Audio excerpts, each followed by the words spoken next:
as classical a musical intro as you'll ever have. The Pavlovian response from us is to say hi. We're the UGA Sports crew. We have the Georgia Watch Along Show. I'm here with Jim Donnan, the former Georgia Bulldogs head coach. My name is Radi Nabulsi. I'll be one of your co-hosts for the next hopefully 3 hours and get in and out of here as the Georgia Bulldogs take on the Ole Miss Rebels in Oxford. We got Sean McDonough on the screen, who's a great friend of coaches. He's a good friend of our site. We appreciate him doing it, but we're not going to listen to him. We're going to have the Georgia Watch Along Show with Coach Donnan. We'll get his insight and analysis as the Bulldogs try to take down on the road the Ole Miss Rebels. So Dayne Young's behind me. He'll be running the board. But go ahead and if you have questions, put them in the comment section there. Dayne will get them on the screen. He'll feed them to Coach, and we'll get Dayne's. He'll also be running a lot of our commercials and such. Coach is pouring down rain at Ole Miss. What's going to happen today? I'm nervous. Yeah, you know, one thing, you can't really control the elements. That's part of the football. It's part of life, and you just got to work around it. I always like to play in the rain as long as, of course, I'd rather play in a perfect situation. Yeah. But the wind bothers me a lot worse than the rain. So it gives you an advantage in your passing game because it's hard to rush the passer. Plus, it's hard to cover people because you know where you're going and they don't. So there's an advantage for both teams there. But at the same time, running game-wise, might hurt us a little bit because we're going to try to get the ball on the perimeter against these big guys up front. Just a couple of my thoughts going into this game. I think Ole Miss has not been tested really except with the LSU game, and a lot of their stats are really skewed in their direction because of the teams they've played. The one team that they played that could pass block, LSU, didn't give up a sack, but this team's given up has registered 42 sacks and leads the nation in lost yardage plays. But when you beat somebody 77-0 like they did Furman and like a tom-tom like they did Georgia Southern, and play South Carolina without their quarterback and they win 24-3, you're going to have a lot of lost yardage plays. So I take that with a grain of salt. To me, this is a statement game for Carson Beck. It's time to really understand that, hey, you're in a little bit of a slump, but just let the other guys help you out. Play the game almost to the point of being a game manager, but you don't have to prove that you got the rocket arm. We've seen you throw all these good throws. And eliminate the risk. I mean, if we're behind and you got to throw in tight windows, maybe do it. But just let's take the obvious stuff. I look for a big game out of ETN and maybe some out of Frazier just because I feel like we can run the ball effectively on this team. Defensively, I like the fact that we've got – I'm giving you everything I got right here. That's okay. So I you didn't mention Cash Jones. Well, of course Cash Jones. But what I like about our defense is the fact that with Brinson in there, with Michael Williams in there, we really have the kind of defensive front that allows you to have a 4- and 5-man pressure and defend with everybody else because these guys can really take over the line of scrimmage. This offensive line for the Ole Miss Rebels is really a line that's based on RPOs and going fast. By going fast, they can disguise some of their inadequacies and they can maybe get by with some pass protection things that they don't if it's second and third down. If we get them in second and third down, it's going to be a long day for Lane Kiffin. Also, statement game for him. Has had a terrible record in the big games, particularly against top 10 teams, and I'm sure it's waning on him a little bit. So I know that Kirby Smart lives for games like this. His preparation is impeccable, and I like the fact that Carson Beck's coming out there with a pouch on. The reason I say that, inside that pouch, he'll have a little towel in there. So when his hands get wet catching the snap and all, he can stick his hands in there and not just wipe it on a wet towel that's laying down the front or the back. It's inside of that. That's a little tip that most people don't know that I'm hitting you with there. I didn't know that. Because I sent it to him. There you go. Coach is a former quarterback himself. He's in the College Football Hall of Fame. He has coached up some of the greatest quarterbacks to ever play the game. So if he has a quarterback hint for your team, you take his call. And I know that the coaches all over the country. No, I was just happy to see that pouch. They looked at my thing, man. You usually don't wear a patch unless – I got to wear a patch on my eye in a little bit, but you usually don't wear a pouch unless it's cold. Yeah. And but in the rain, if you're a high school quarterback, put one of those pouches on, get you a dry towel, and then in between snaps, wipe your hands off and keep them dry. Yep. And it's really effective in the shotgun. I think the one thing that used to be hard was when it's raining and you take the center snap under center, you're getting a wet ball every time, and you're getting your hands wet on the center's rear, who's not only sweating but hitting the ground and getting wet.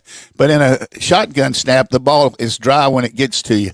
So that's going to help our passing game too. Passing game wise is really an advantage playing in the rain. Coach, I didn't want to wreck your flow, but you said that the record in big games is waning on Lane Kiffin. Today it's raining on Lane Kiffin. Yeah, well, Wayne and rain depends on how you say your R's. Say your R's. Hell, one, you better say your pues. But it is and you know, he's been against a situation there against Kirby Smart a lot of times in practice. They used to have some real knockdown dragouts scrimmaging against each other, and they're good friends. But I know this: when you play one of your best friends in golf, you like to beat them. Hell yeah! And the same thing's true in something like this. So it's going to be. I try to beat you to every point you make. Well, I'm trying to get you definitely make them today, but I really kind of shot everything I had there. So I'm going to see you guys later. I'm going upstairs and watch North Texas and Army. Well, right now you got Georgia Tech beating Miami, it looks like. Wow. Well, happy for Buster Faulkner. Yeah, Buster's done a good job. Rambling Wreck is going to run the clock out here, and looks like Tech's going to be bowl eligible again. There you go. Kind of happy for Georgia Tech. I know a lot of our Georgia normal fans won't watch that, but you know they took a lot of grief, you know, with the whole Paul Johnson replacement, and then you know my boy from Conyers who didn't do so well, Jeff with a G. With a G, I like him a lot, but I'm more feel like it's karma and justice for Miami because they won so many games that people felt like, hey, the refs gave them that one, they gave them that one. And we kept saying, there's no way you can live this dangerously and make it. And so I'm like, okay, well, here's a good scrappy team that's fighting their tails off, and hey, the refs can't save you.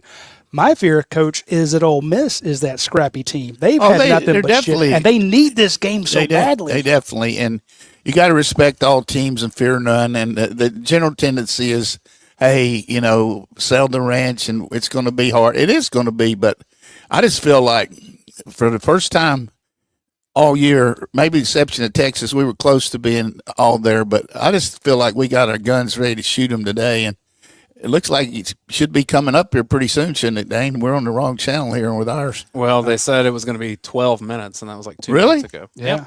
What are they waiting on? Well, they got to show the Ohio State and Purdue score. Of course. Oh, well, Ohio State had a tough one today. I know. They did. What did they score? 75,000 points against Purdue? It's like 49-0 or something. Yeah, but, just brutal. Purdue's 1-8. Big Ten has had a bad weekend, though. I mean, you saw Iowa's Hawkeyes go out there and lose to UCLA, and now Minnesota, who's really kind of a team that they thought was coming on, lost to Rutgers today. I don't feel sorry for the Big Ten, though, but I know you don't. We've got, boy, I tell you, just a lot of good football here the next 2 weeks. I mean, this game and then Tennessee coming here next week, who really thinks they're hot to trot and all that. But I'm just going to keep my enthusiasm down to that I feel good about our team, and based on the way you tell me things, I should feel. You should be nervous. Say we're going to stink it up and do all that, but I just feel like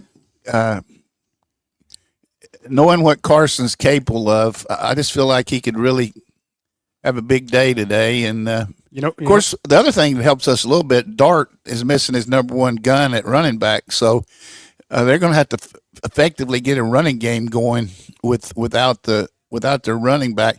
So I think they're going to have to utilize maybe some quarterback runs, which give us trouble. There's no question about it. And but it's still, I just feel like Michael and Jalen Walker are just going to eat it up. Yeah. Can I brag on our YouTube channel real fast? Because Kevin Nagandi's on the screen in front of us now. And about 5 minutes ago, Sean McDonough, who's calling this game for ABC, he was on our screen. That's two premier college football voices that within the last 3 weeks have done exclusive interviews with Coach Donnan. Yeah, a good relationship with both of them. And they realize what how I feel about Kirby and the program, and they feel like, based on the past relationships, that it's good to bring a national perspective in, and I hope that our people enjoy that. I know they do, because they not only talk about the things that we know about here, but also the national picture, which maybe we don't have quite the insight that they do. But this Tech team really offensively scares me more maybe than Ole Miss and Tennessee. And they do a lot of stuff that's tough to plan for. I don't like it. And I don't like that Buster Faulkner knows what you're going to do defensively either. Yeah, and Buster knows surely they're not going to tear these goalposts down. If they do, they'll never afford it. Oh, they got the ones that go down. Yeah, they pulled them down. They got engineers over there. That's Coach. a big win over a top-ranked team like that, and certainly. See, you're already buying into upset Saturday, Coach, and it got me all freaked out now. They got Coach got his hat on backward and got on his cutoff hoodie. Trying to get Adidas to get him a full one over there, but they're working on it. I feel bad for the TV folks trying to get in there. Comment from Idea Alice. Great job, Radi, this week on the Chuck Oliver College Football Show. I don't know if that was a good job. I basically was I wasn't hungover this time, so that's a good start. I got a text today from one of my friends that's really in the know, asked me a trivia question, and said, what two coaches that were told to get a job by Nick Saban are coaching against each other today? There you go. Brent Keys and Mario Cristobal. Yeah, right. So, and they both got good jobs, that's for sure. I was wondering if it was Sark and Napier. Who? Sark and Napier. I don't think he did that, but Nick said he never fired anybody, but he did tell people they probably should get a job. But that's happened a couple of times at Georgia as well. Yeah. It's like, hey, you're not fired, but you don't work here anymore. Yeah, you normally don't leave Alabama to go to some other job unless some reason. But but the guy's done a good job. Both of them, they're both doing good jobs at their program. The win that Ole Miss had at South Carolina, to me, was as impressive as they've been all year. Now, South Carolina was really bad offensively in that game. Well, the quarterback didn't play. Yeah. They were playing the guy from Robbie Ashford. Robbie Ashford played, and but then going into LSU at night and being ahead in that game and all of regulation up until the end where it tied, and then they lost in overtime. They had a pretty good performance, but you have to win it. Yeah, and LSU's got one bad loss and one good loss, so it's kind of a. It lost to USC. To USC, we saw that one, and then A&M. A&M really killed them in the second half. That's what makes me think that Alabama's got the whole card in that game, because Milroe's running. I mean, you look at the teams that have hurt LSU. South Carolina, his quarterback ran for about 70 yards till he got hurt, and then we saw the kid from A&M come in there and just light them up in the second half. So I'm predicting Alabama wins tonight. With the rain there, Coach, you talked about the fact that changes a little bit on your scheme. And maybe if it gets windy, do we see a package for Gunnar Stockton to come in and run it? You're talking about running quarterbacks. If things aren't going good, maybe, but I think everything is built around the day of Carson Beck's psyche. I mean, just you're the man. We believe in you. You heard Kirby talking in the dressing room last week, which I thought was brilliant on his part. Yeah. I just think he knows how much these kids count on him and the Dog Nation. And you got pride when things hadn't been going good. You're really going to work hard to make a big push to do the things that prove that. And he's got a lot riding on it. I mean, everybody in the country's talking about it. Does he have issues throwing the ball as far as accuracy and as far as decision making? But the one thing I would say, which we had on our show on Tuesday, you can have a quarterback that's a game manager that can take care of the ball and do things, but when push comes to shove and you got to throw it in tight windows and he can't do that, then you're going to probably lose some games to good teams. That's the one thing unequivocally. This guy can throw some Tommy gun throws in the hole and put it in there. Look at the last 2 years. I mean, just some unbelievable throws. And Yeah, I'd like to go back to what for those who didn't see it. Kirby Smart after and in the locker room at Jacksonville, he's got his whole team in front of him, and he yells for Carson Beck to come up. And he says, "Come on up here, Carson. This guy made some huge plays for us." And he did go 12 of 14 on his last 14 11 attempts. straight. Yeah, and a couple touchdowns in that, almost 200 yards. The guy lit it up when you needed it to illustrate your point. When you got to have it, he did it. And Kirby gets up there and says, "Hey, this guy didn't have his best game, but he did it when we needed him to. We can play better around him." So I kind of like that. And you like the pouch that he's got. I like the fact that his face isn't covered in eye black. Oh, yeah. It's a cosmetic thing. Yeah. But, hey, get back to being Carson Beck of last year. Stop worrying about everybody. And, again, it's like I liken it to the yips. He's not always thrown that many interceptions. So he'll come out of it. Yeah, I think so. Definitely you can make it. But, the yips to me are like a guy that can't putt or can't. He can definitely throw. It's just it's just a little bit of a. Got some good looking kids out there in the going for the coin toss. To Coach's point, though, Roddy, in last year's game when Georgia obliterated Ole Miss, Georgia ran for 300 yards in that game. Yeah, like that. That's how you do this. And now he threw for 306 yards. He was very efficient. I'm not saying he's not capable of that. No, yeah. If Georgia can run the ball in this game, it's good night Gracie, because you keep Dart on the sideline. You just I like this. We're going to defer right here. Okay. Hey, I feel like we're going to run the ball. Yeah. I know they will. I just wanted to be effective. I don't have as much faith in the run game this year, and I don't know why, Coach. I don't know. You should. You shouldn't. I mean, we haven't. But you look at the road to this situation. We've had first game without Etienne. Then he gets back. Then Ratledge breaks his foot against Kentucky. Yeah. We've never had a full complement. I forgot to mention, I think Tate Ratledge being back is not only good for our offense, but the O-line, he's the leader up there. He's the one they look to, and it's easier to him to motivate him when he's getting after him or encourage him when he's in the game as compared to being on the sideline, not dressed out. I also think it's huge for Jared Wilson to be able to lean on him. And, you had Cedric Van Pran there for 3 years, and he gets up there and, take and say, hey, in this package, or if he's calling the protection, he doesn't like it, take and be like, no, let's, you just feel more confident when you got that guy beside you who's played, how many starts does Tate Ratledge have? 40-something? I mean, the guy's been. I don't know if I can count that high. Again, remember, this was a guy that started against Clemson in 2021. So, then of course, he got hurt in that one. But he's had a lot of football under. This is not. I mean, everybody at Ole Miss, they're excited because this is a top 5 game for them. Georgia plays in these all the time, so you got to think that Tate Ratledge is not rattled at all. So I'm with you, Coach. That is a steadying hand. We got to see how these refs call the game too. I mean. First quarter last week, Ole Miss got 4 PI against Arkansas. Oh, wow. I mean, so hopefully.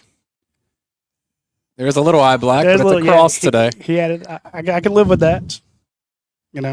Put it in God's hands, Carson, and just have faith. Ball just kicked off. If it's the first time watching, we're a watch-along show. We'll put the clock on the screen. You time it up with how you see it. Maybe pause us and get it aligned with your screen, or vice versa, where you pause however you're watching this, streaming, cable, satellite, whatever it may be. And we'll give you live commentary throughout the way with the College Football Hall of Famer and a former SEC coach in Jim Donnan. And like and subscribe to this page, please. One of the things I would do if I'm laying here early is to get Dart running is some underneath play action where they fake up in and work on our backers who are going to be very aggressive here. Maybe try to hit this number 8, the big tight end on some crossing routes. Christian Miller gets the start, Coach. With the running back injury, leading rusher on this team is Jackson Dart. Boy, we got a heavy front here. I was about to say there's 7 guys on line there a second ago. There he goes. Get him down. Stack me. That's a good Harvard. That's a good start. Do you see Chambliss there on the edge, just stacking his guy, holding him? He's got this big offensive tackle on him, and he just. This is the one thing you got to be ready for in a game like this: is screens into the boundary here with quick snaps.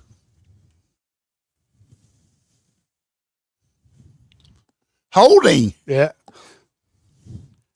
I like that. Hey, 2 plays, they're going backwards. That's a good start.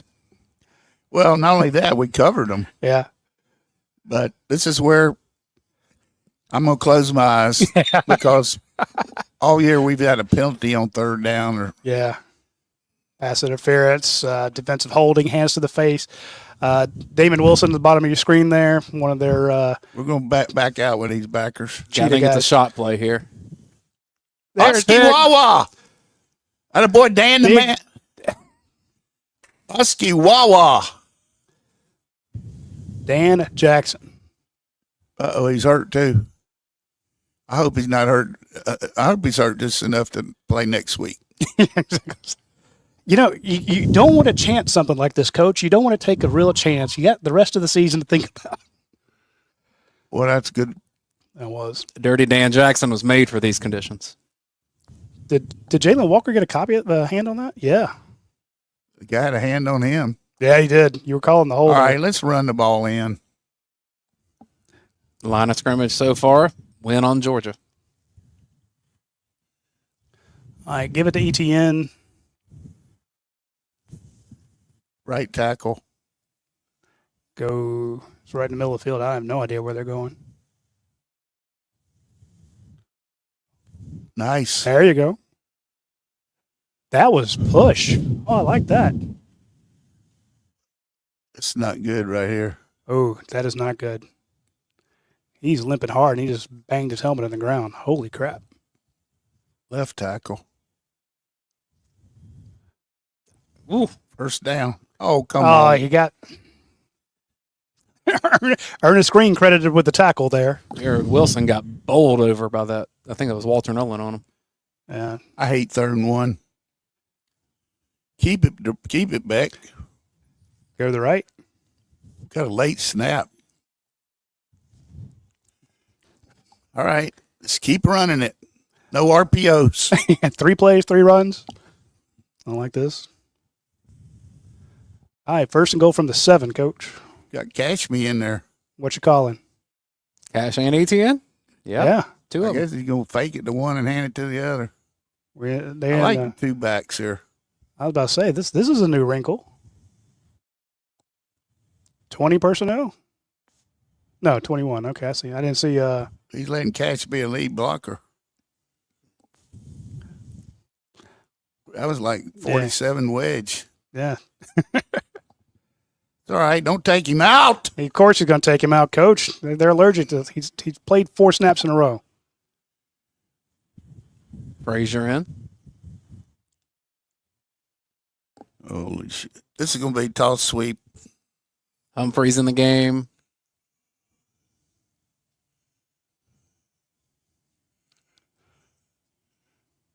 Toss sweep to the right. Mm-hmm. Yep, there's 2 blockers there, and then Little counter. Ooh. Ugly play. God almighty. Why would you pull 2 linemen right there? I mean, that confused the hell out of me. That was just bad play there. I think they thought we'd make them think we run a quick pitch and come back with a counter, but Yeah. I mean, both tight ends pulled, and a loss of 4, 3rd and 8. Is that their student section right there? Looks that way. Yeah, you're going right into the teeth of it.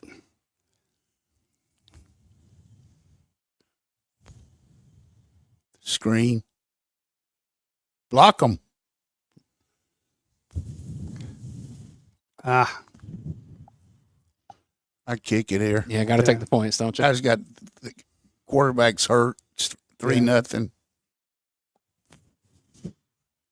Kick it. He's going for it. I agree with the coach. I'd kick it here. It's probably going to be play action pass. who's it? Urasic, Humphreys, Delp. Nate Frazier's in the game. I didn't see him. Toss. Get there. Touchdown. All right. That's as beautiful Like a I start. said, I'd go for it. The only reason I said I wouldn't go for it because of their quarterback. You know what I mean? I'm with you 100%. But I was really good drive, except for the second down play. Yeah. Would there be any concern with it being wet, Coach, for holds and kicks? Not really. I mean, You practice that. It's a dry ball. We got to give credit to number 84, Ben Urosic, who we got to speak to earlier in the week. Ben has been playing a lot better football. We actually got to talk to him. Kirby Smart said great things about how he's changed his kind of mindset getting here, about how to practice and how to compete. And he had a hell of a block there, Coach, to spring him. Sure did. Do some research for us. Who's their second team quarterback? Dayne. Kick is up and good. I'm on it.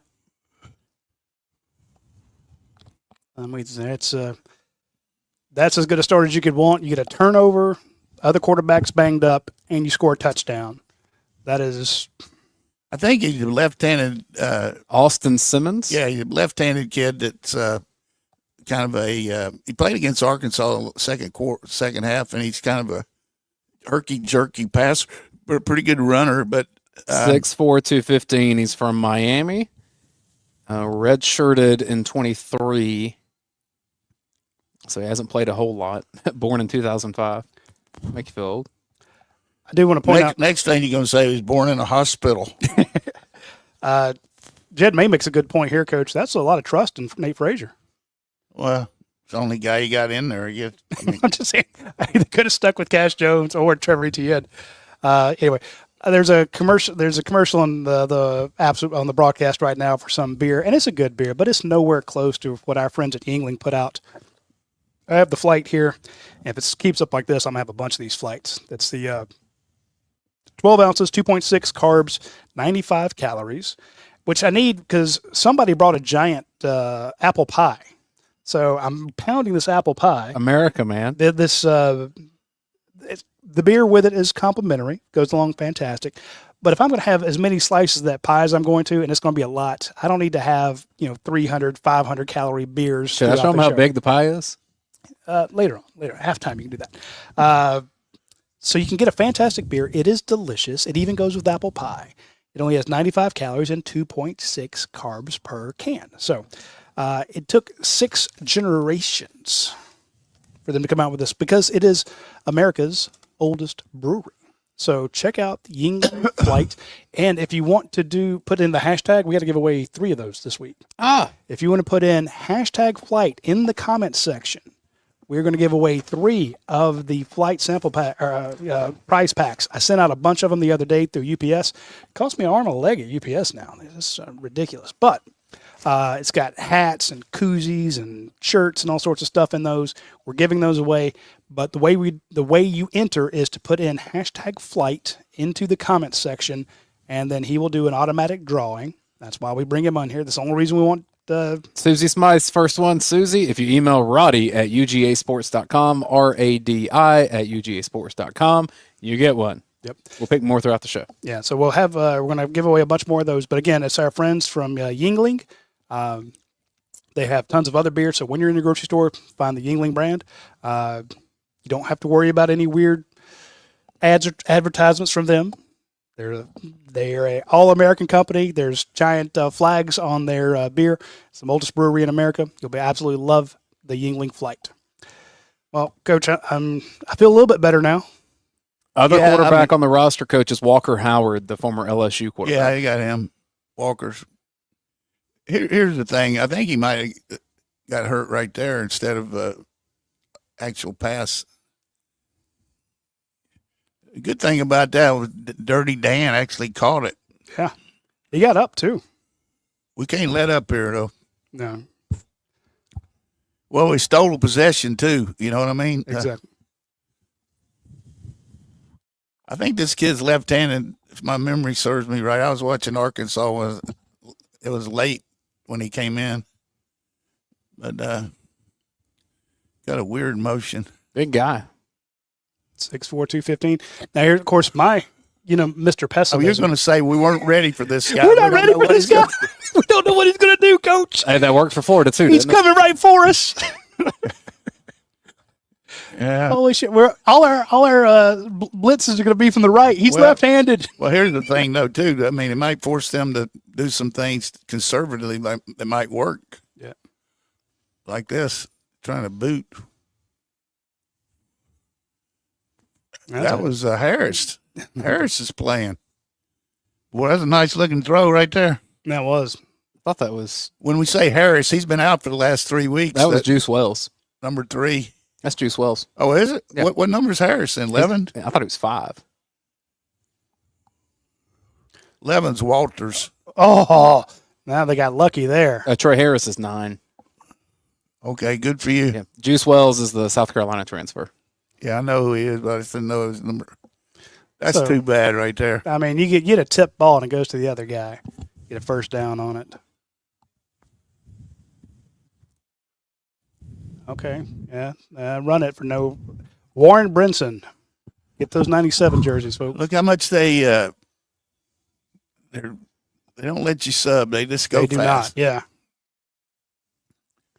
Miracle throw on a tip pass. Back up a little bit now. sometimes it's better to be lucky. Back up. That's good. They're not going to have success doing I tell you that. one thing, their old line is playing 2-hand touch with our front. I mean, we got guys on the backfield before the snap. Did you see that? I did see that. I saw that, and that's back-to-back plays by Warren Brinson. They put some heavy tape on old Dart. Let's see what he tries to do. He's walking a lot Is better. it just tape or they shoot them up? Yeah, Never know. little column A, little column B. A-gap blitz. What a catch. That was a great catch. That's Walters. You know he's going for it. Watch Yeah. it. We'll see if Big East comes in. Defensive tackle. They like him, and it's probably a little long for that. Here he comes.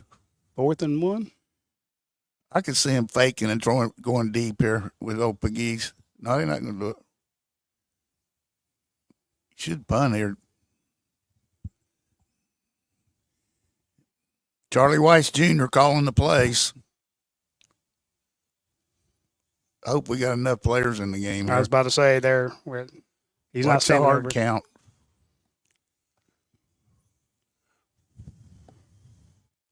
Got it. And more. Worked on the backer on short yardage.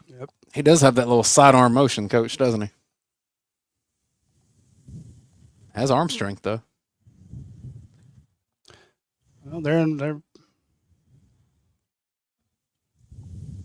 Double move. oh,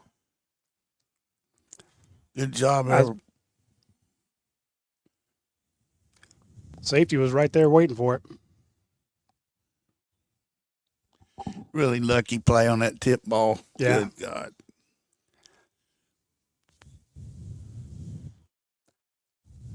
Well, I'll say this: if Dart's coming back, I just don't think he's going to run nearly as much with all that gimpiness. Yeah, he we is an got- absolute baller. Tackle. Strip. He's coming in right now. Yeah, he got 3 yards. One thing about him, decision making, you know he's good at that. Yeah. Watch the underneath route here. That's what they like. Yeah. We got a spy on the guy.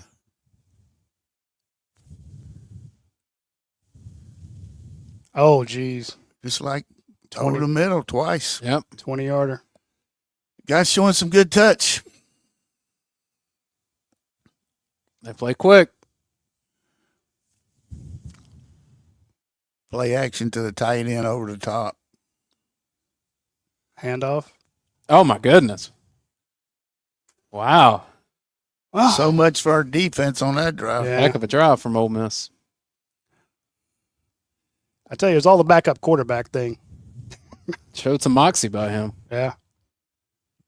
Well, we weren't even close on any of those plays. Mm-mm. Coach is right, though. That doesn't happen if they don't have a tip ball. Right. Ulysses Bentley got 100 and some yards, though, a couple weeks ago as a backup back, and he looks good here. He does. Hey, never question a guy that's that hungry.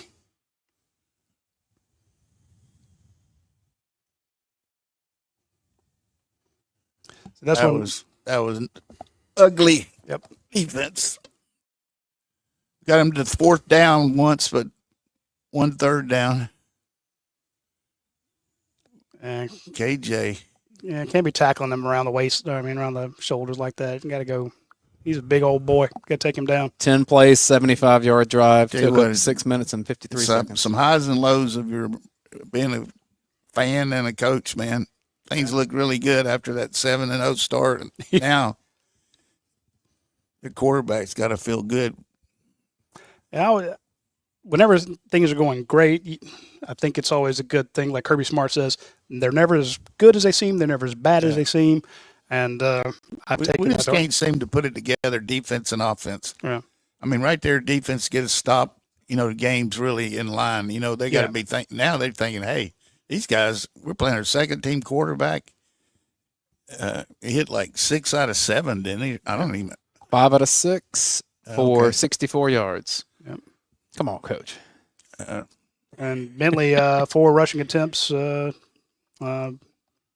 Not that many yards on it. He only got 11 yards, but one of them was 9. Yeah, that was a touchdown. So that's tough. I want to mention our friends over at Athens Ford real quick. They've been with us. When we launched this show, we pitched the idea of a watch-along show like this, and Brian over at Athens Ford, who's a very intuitive guy, says, yeah, that's a good idea.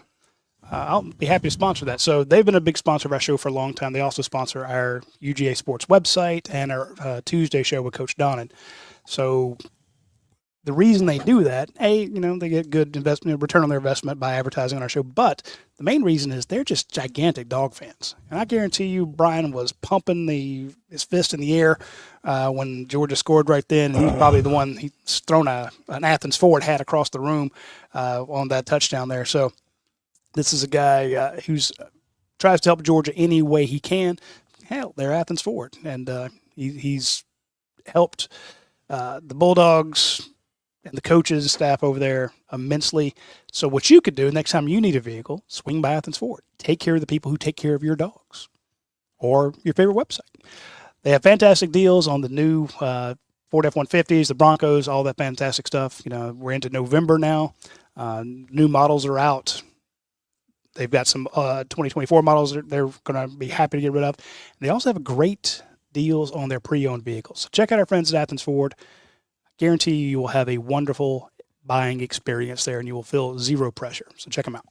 Just want to go over a couple things here for Coach Kiffin and his staff. If you just divide the width of the field into A, B, C, D in the short zones, and then E, F, G for the deep zones, 3 deep zones and 4 across.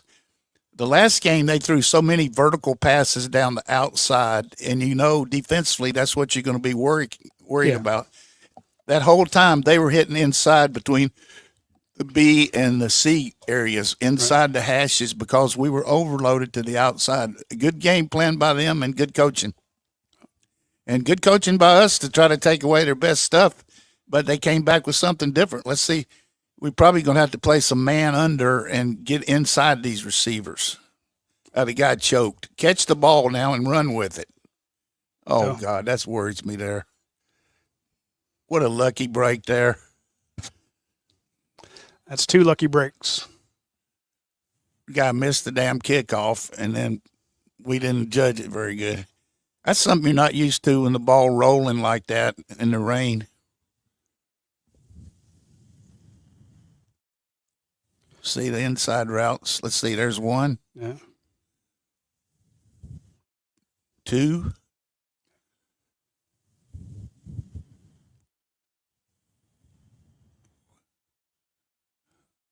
I don't think we were lined up on that last touchdown.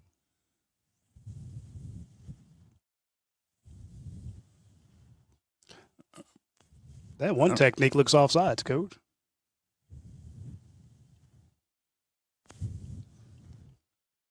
Uh-oh, flag. Was it on the outside guy? Oh, shit. You can't get lined up wrong. Was the tackle too deep? Tight end.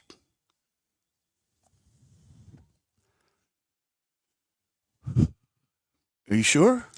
Tight end couldn't be too deep. He can line up off the ball in that run. Double slot. Maybe it was on his shift. I think maybe the tackle didn't clear the guard's numbers. All right. Good linebacker play there. Yeah, that was. Well, he's wearing shorts.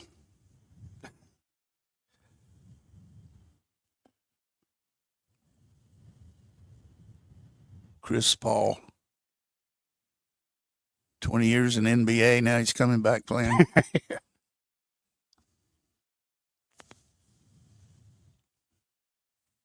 We'll take a shot throwing it here. Yep.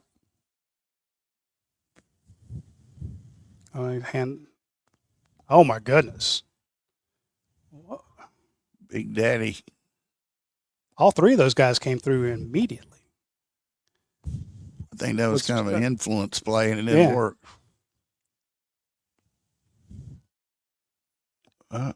Truss maybe should have hit him. Yeah. All right, we got to throw it now. This is what they do, rush the passer. Let's see if we can protect. 3rd and 15. Second pass with 3rd and 15. Good protection. They just sat on that. Yeah. Wouldn't have been far enough anyway. Something that worries me, you know, we've been great at punt coverage all year, but now you're backed up and you want to get it off, and they're going to get good field position. Exactly.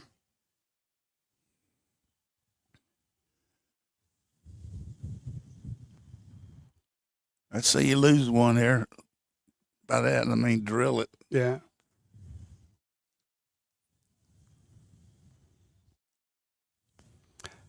A pair of Australian punters in this game, Coach.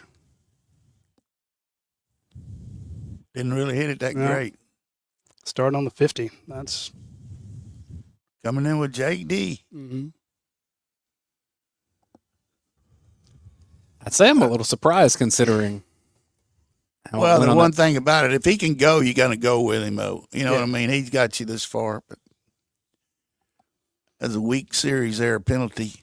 What I was saying is if our tackle, we were in a double slot, so both the tight ends are off the ball.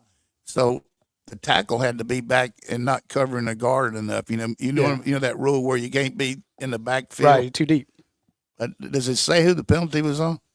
No, it just said Illegal formation. Yeah. Let's see if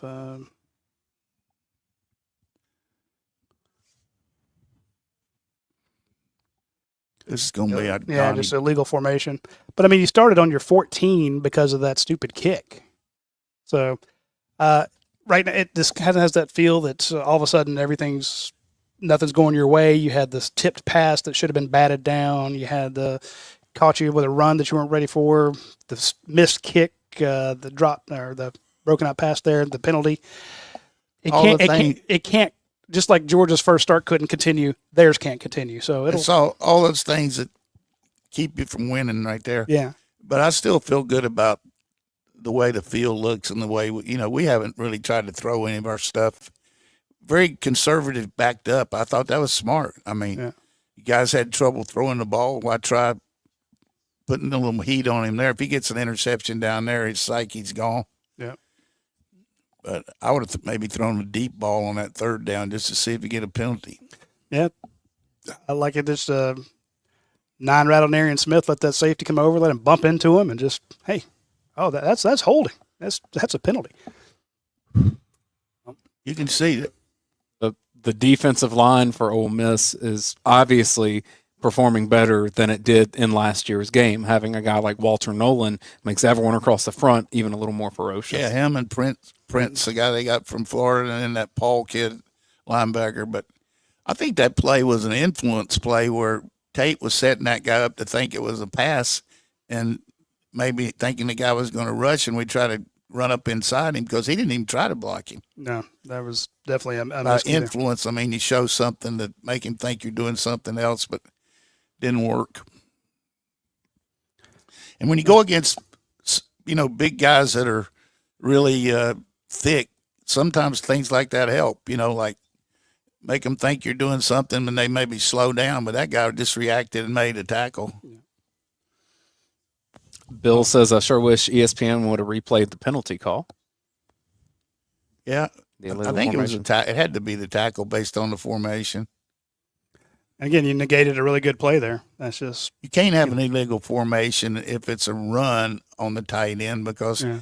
he can be ineligible, and I think it's a tackle. But either way, Yeah. 15 yards we lost. And it doesn't hurt when I mean, it kills you when you're starting on your 14. Well, one thing about it, he's going to have a hard time running.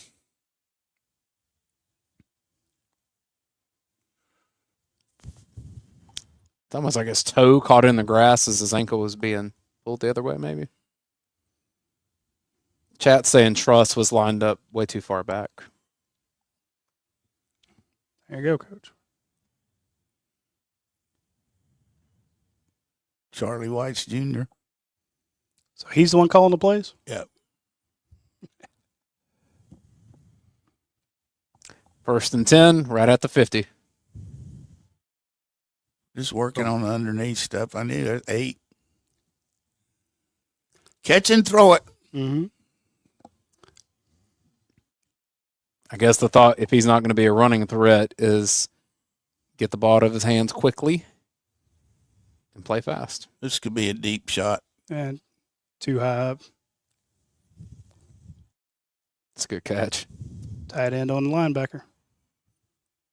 Just like I talked about starting out. That was RPO all the way. They got us by the Down to the 12 in 2 plays. 26-yard pickup. Bit of a catch 22, Coach, right? If he's gimpy, but he's going to get it out quick, so you can't blitz too hard, can you? Oh. Plus, you have to play man coverage when you do. Yeah. Our best hope here is to get out with a field goal. Yeah. They'll go for it on 4th down, though. We can get them to that. This is tight end pop pass. Or fade down here. Play action. That's fade down there. Yep. Based on what they've done so far, they're going to try to throw an in-breaking route. Exactly. Get a receiver in the backfield and then work on our backer. That 19 might come inside here. Little slant. Put a whole roll of tape on that ankle. I don't like the way Starks is playing that tight end there. They ran an option play. Good job. Oh, my God, you missed it. It's good enough. Yeah. Really surprising that they didn't throw there, but you got to think the field goal here. Yeah. Good stop. If it were 1 or 2 yards, I think they would consider going for it with Pegues, but 4 yards is a long way for any jumbo stuff. Do not be offsides here. Jonathan says, watch the fake. Exactly.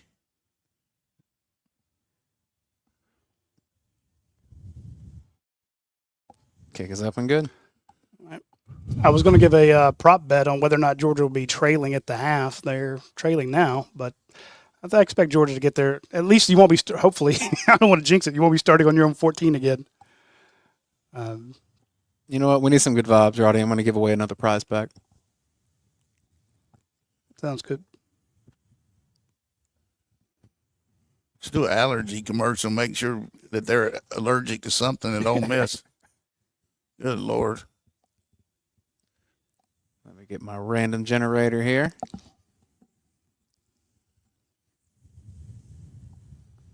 All right, let's see if I'd actually like to see a return here.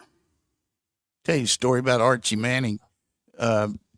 We had a coach that coached at Vanderbilt, and Vanderbilt thought they had a really good freshman team, and they were playing Ole Miss in a regulation game. They were playing, Ole Miss in a freshman game, but they were playing LSU in a varsity game. So all the varsity coaches were down there, and they kept waiting for the score from the Vanderbilt freshman coach. And finally, he called him and he said, "We got beat 49-0. They got this kid from Louisiana named Archie Manning. That's a great player." Wow. And our second winner of the Yingling prize pack, David Love. David, There's email wonderful.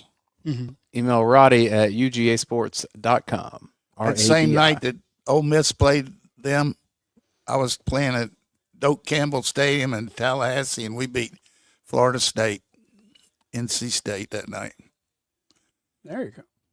1967. And let's see what Georgia can cook up here with the offense. Some screens.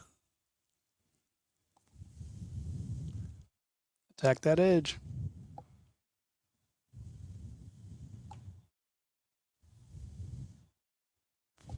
Screen. That's it. Another solid block by Jurasic. Terrible spot. Yeah, it's like I just like to see ETN do a little better in the open field once in a while to get those kind of situations. they stole a Not yard. being from too him. hard on him, but was that ETN or Frazier? That was ETN. Can't tell. They changed them so much. Yeah. Still got the screen out here. They just got They took a yard away from him. They have Arian down there too. And Nate Frazier's in.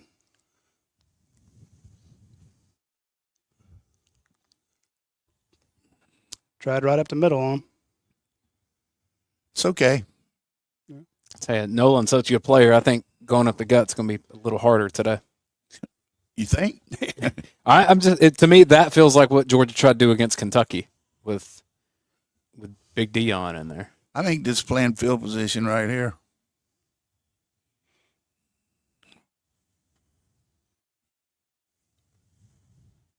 Somebody make a play. Yeah. Got 1-on-1 with 6 out here. I like Arian up top too. You want in the boundary here? We called a timeout because we delay a game. Come on. We're trying to be too slick here.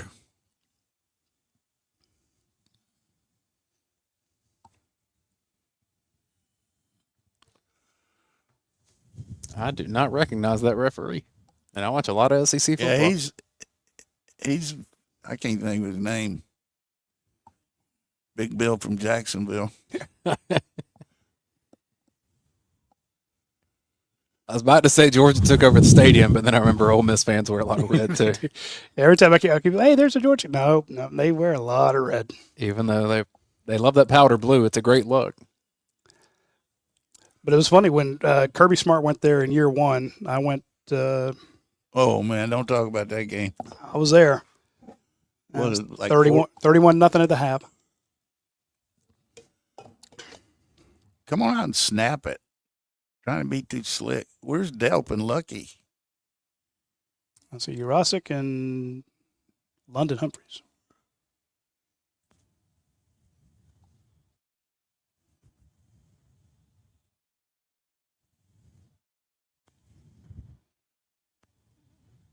Good catch. Oh, he didn't catch it. God, come on, Humphrey.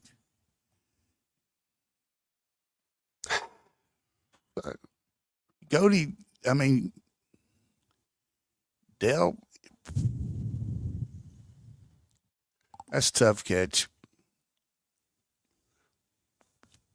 Helmet right on the hands. Yep.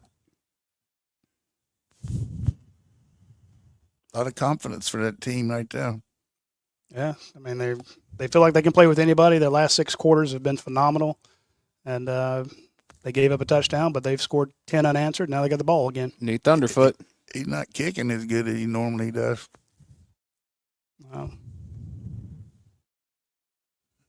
Great coverage there by Starks.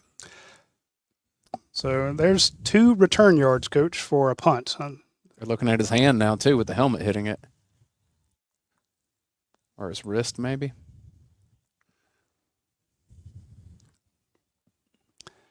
Yeah, not a great stat there. What was that? Georgia is second in the nation in drops with 25. Only UAB with 26 has had more drops as wide receiver drops. I don't think that was I mean, I don't worry about that one. That was hard to play. Yeah. Rain, get hit. But we have had some drops. So, but with all the players we got to throw the ball to him in that situation, they're going to go deep on this one right here. He's sure-handed is the only thing I think of. Found his 12. You got to turn around and make that play. 7 yards on a blitz there.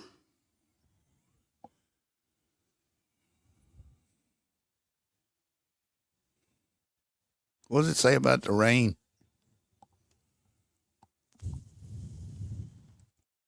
Underneath route to the tight end. Same. Nobody there. Left him wide. That's open.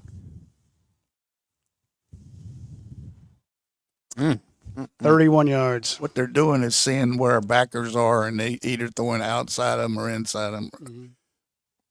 Coach, it's at least 80% precipitation up until about 9 o'clock tonight. They threw it right where they got blitz from there. Yep. Deep ball. He's across the line. There's a penalty there, isn't it? Should be. I didn't think he was across, not based on the black line. Oh, you're talking about the end. Push out of bounds. Mass changes for Georgia. Looks like 7 guys coming on. And now it's going to be the end of the quarter. Smart by the quarterback there on that dump off. Yeah. I mean, how many? So they've got passes of 31 yards, 20, 12, 26, 11, and 10. They hadn't missed but about 2, have they? Yeah.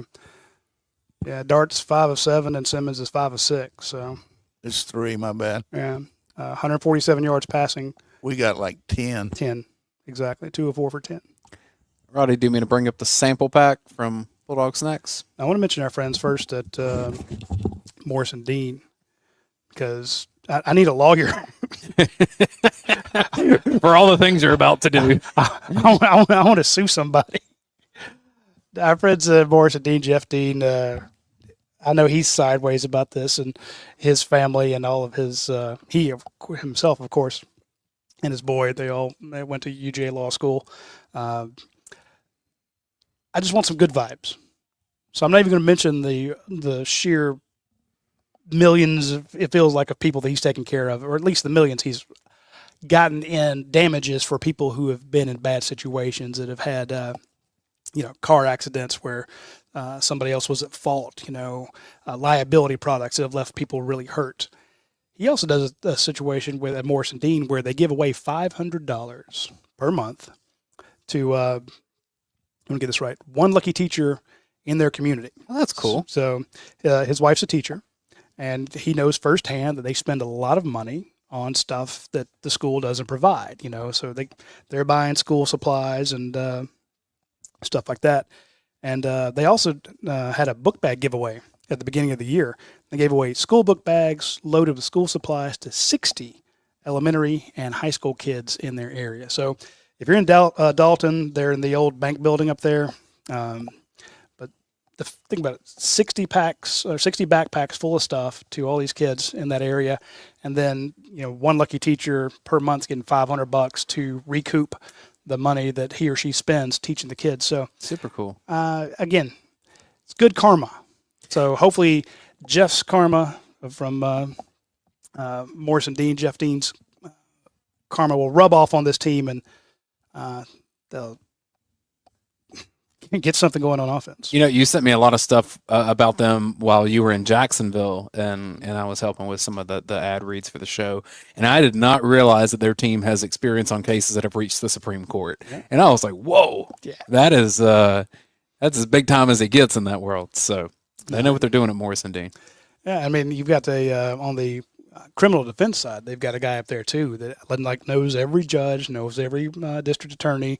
So if somebody's needs a defense attorney, they got that. But especially for the personal injury stuff, when you have, he's sent me stuff about people being improperly tased and just people being left paraplegics. Improperly tased? Was that the Jacksonville case? No. I mean, but I guarantee you, he's like, okay, here's how we're going to file this, and he. But, just a masterful game plan so far for Lane Kiffin, really coming over the middle where all our people are leaving to either blitz or play coverage on the outside, and they've hit about 60% of their passes over the middle. So do you stop bringing those guys? I think you got to maybe do a little bit more edge pressure and let the underneath coverage play a little tighter. Okay. It's obvious pressure not going to get to this guy right now because he's throwing so quick. So don't vacate an area. But they're winning first and second down, and consequently that's creating some big plays for them.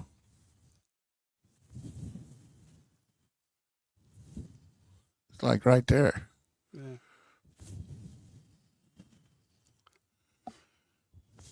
So he still potentially can keep the ball, so but he's not running like he normally does. He's just been so much more accurate this season than previous years. He's like, hey, that snap, we pushed him forward. They love to throw it deep on us. Yeah. You can see that rain coming down, Coach. What's the penalty here? I don't know it's a penalty. Just a squirrel on the field. Driving me nuts. God. You didn't even have to take a second to think about that one, did you? This whole game is, we got to think about so far. Bell, Lovett, and Smith haven't touched the ball. Delp and Lucky, I haven't even seen them in the game. Yeah. Georgia Stone, the only two completions they have are to ETN.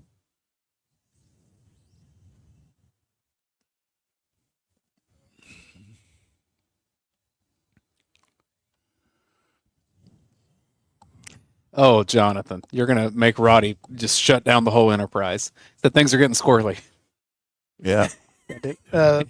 There's three dots next to his name. Ban him from the comment section for life. I'm going to put him on staff. They put this big old guy in there like William Refrigerator Perry, this Pegasus, or whatever his name is, transferred from Auburn. And he played tight end at Auburn, so he can catch a little. Pegasus. J.J. Pegues. And that's what he does. Usually not that far. Pretty slick. They snapped it directly to him. Yeah. 9-yard pickup. And kind of catch a See, snap that wasn't ideal. well, Julian Humphrey dive at his feet. Watch this little. We were playing inside run. He went C gap. Watch the sweep fake and throw the ball on underneath around here. Oh, he's dead. Way to go. Lost yardage play.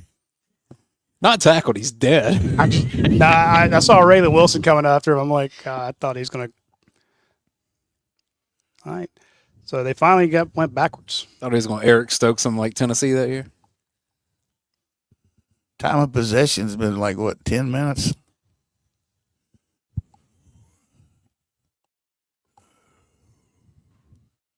That's $6.50 a piece. There's a shot. Ooh, that was close. Yeah.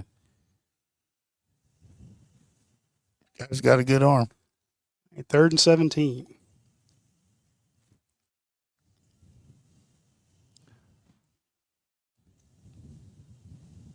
You taking another shot at the end zone, you think? I don't know. I don't know what they're doing here, but they've been working underneath on us on this kind of situation, throwing to this slot receiver. 19 on a post up at the top. They ran it. Ooh. Was that small money? Who was that last guy that jumped in there? Really kind of smart play by Lane. I mean, hey, you got that far to go. Make sure you get the field goal. We're very fortunate. I saw Chris Cole on that last play, Coach. Yeah, that must have been.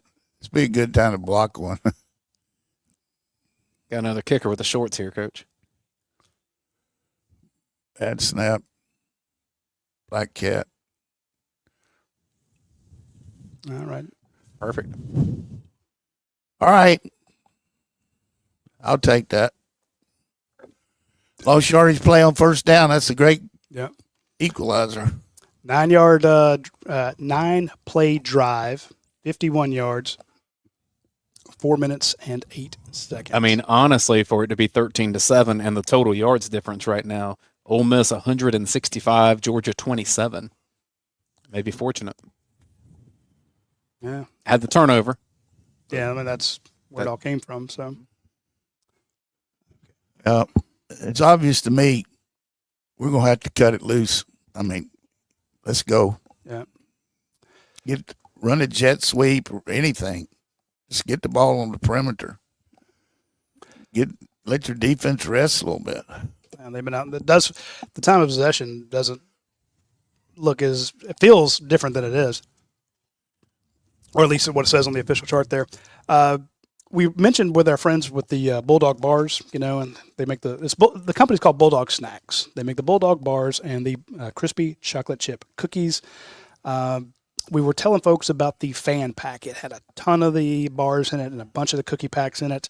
And when you bought that, you got put into a drawing for a chance to go to practice. Well, that was the October promotion. They have a new promotion for November, and this one is a sample pack. You get 4 bars, 1 cookie pack, and it's free shipping. So he's going to have it on the screen there. He'll copy the link and stick it into the comment section there so you can click on it. The folks at Bulldog Snacks do a great job of taking the proceeds from these bars and cookies and giving them giving the profits, or a huge chunk of the profits, to Georgia's NIL. Georgia had a hell of a week on the recruiting front this past week. 2 wide receivers, a flip from Rashawn Deakins from Georgia Tech, took one of their best players. You always love flipping somebody that now you don't have to face him, and Deakins is a heck of a player. C.J. Wiley's a stud wide receiver, and then they got Vance Spafford from California for the class of 2026. He's a dynamo. So big weekend for Georgia, or big week for Georgia on the recruiting trail. You can't do that without good NIL efforts. And I'm not going to ask all of our viewers here to send Georgia big NIL checks to help out. All you got to do is buy the same or similar granola bars that you normally would. They're chocolate. If you like chocolate chip cookies, get those. And you just change your product. That's all you got to do. And the proceeds will go, if everybody does it. And we've tested this out because Bulldog Snacks wrote a giant check to the University of Georgia, taking care of a bunch of their athletes. So let's help them write another big check. So check out bulldogsnacks.com. I'll be very appreciative if you do so. And also, if you want to leave a review and tell them that you heard about Bulldog Snacks on the Georgia Watch Along Show, that would mean a lot to us. All right, Coach. I'm with you. Got to cut it loose. Get something going.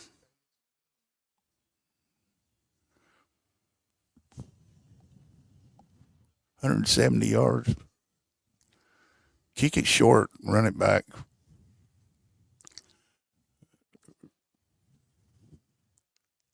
Smart. All right.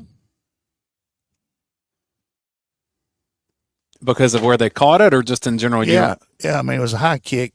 Okay. Well, anything's better than recovering at the 14. So these are 2 games with massive SEC standings implications and college football playoff. You think the loser of LSU and Alabama is probably out of anything super meaningful with how stacked up everyone is. I don't want to speak it into existence, but I think Georgia could survive with the loss because it only has the one so far. Ole Miss needs this. Arian Smith, there's Delp and Lucky, Coach. Screen. All right, Lucky. Just like I said. Nice throw. Yeah. Let's rock. Humphreys and Arian Smith off the field. Oh, I thought we had Dylan Bell in the backfield for a second. Yeah. He paused there for a second, and that's making him scramble around. Toss sweep.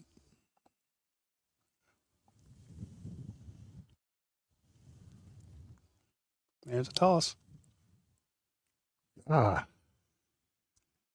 Good tackle. Yeah.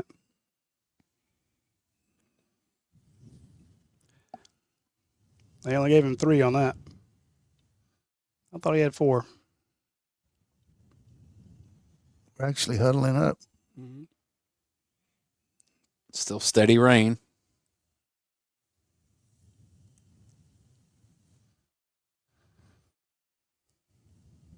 Frazier still in. It's a good run. Ooh. They're going to march him. That guy just keeps sliding back, Coach. Coach, at a certain point, is it just everything's wet, so it's just what it is for the rest of the game? Yeah, but the ball's dry. Yeah. I mean, you got a lot of balls that can keep them dry.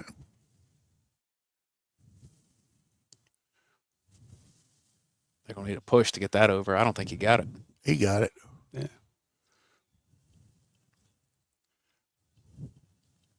Yeah. You are correct. I was with you, though. I'm like, where is he in there? I can't see him.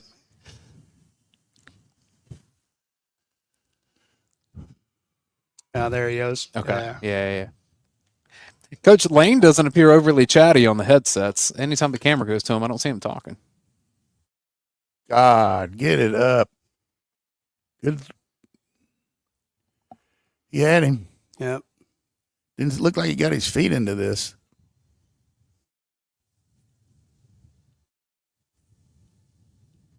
Yeah, he got hit right when he threw it.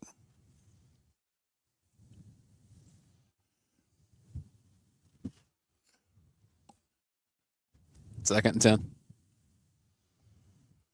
Gonna hit Lucky down the boundary. Or Delp. Oh, man. Oh. It's overpowered there. Yep. Jared Ivey. Who was he on? Pete Ratledge. Yep.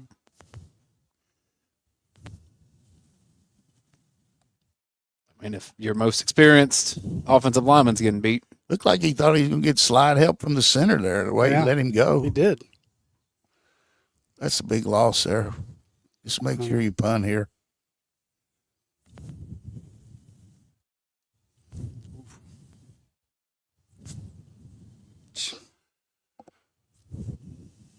There's a flag.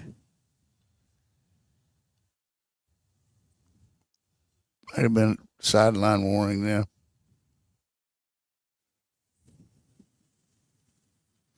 I don't know. I mean, they threw it where Arian was. Maybe they're booing before they talk about it. Please be defensive holding. Yay! Yay! There it is. I think Coach talked that one into existence. Run the reverse here or jet sweep. Let's do something to get the misdirection. They're jumping on everything.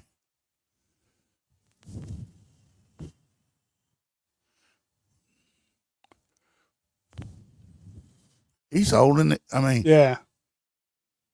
Receivers got to get their shoulders lower and get their weight over their feet. If you stand up, you're going to slide every time. Mm-hmm. Let's see if they can run it. Left tackle. There's a pull. Made something out of nothing there. Wow. That's 7 positive yards from where he got hit. We'll take it. Yeah. Go ahead and run it.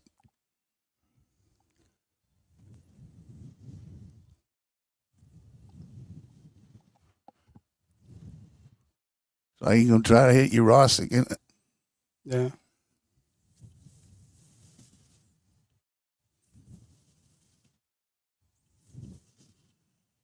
Gonna set up about 3rd and 4. I don't know who right there. It didn't look like we had anybody blocked. Yeah. They're staying with Nate. I haven't seen ATN get back in there.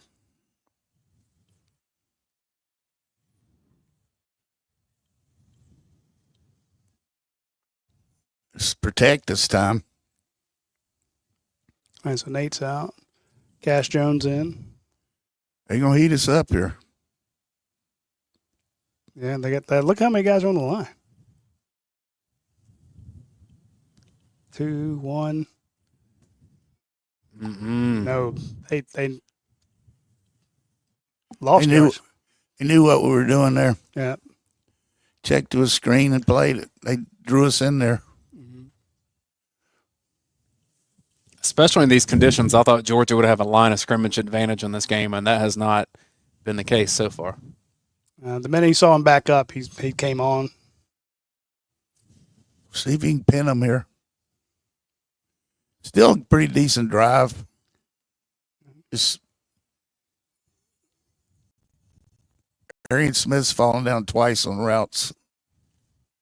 Pin him deep.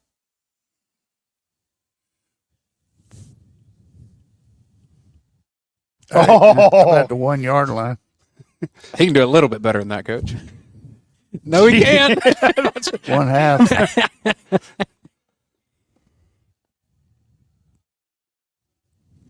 What are they chatting about? He's just going to say where he touched it first. It never touched him. He's going to probably move it up to the 4. But look, did you see Arian slip again? I saw he did slip again. Check his shoes. Aaron, that's 3 times for him.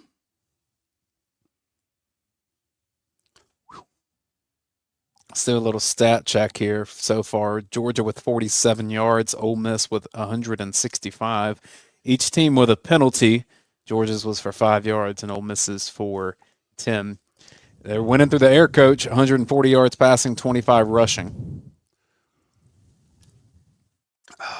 That's 8 first downs for Ole Miss, so they're hitting some explosive plays. Georgia has 4 first downs.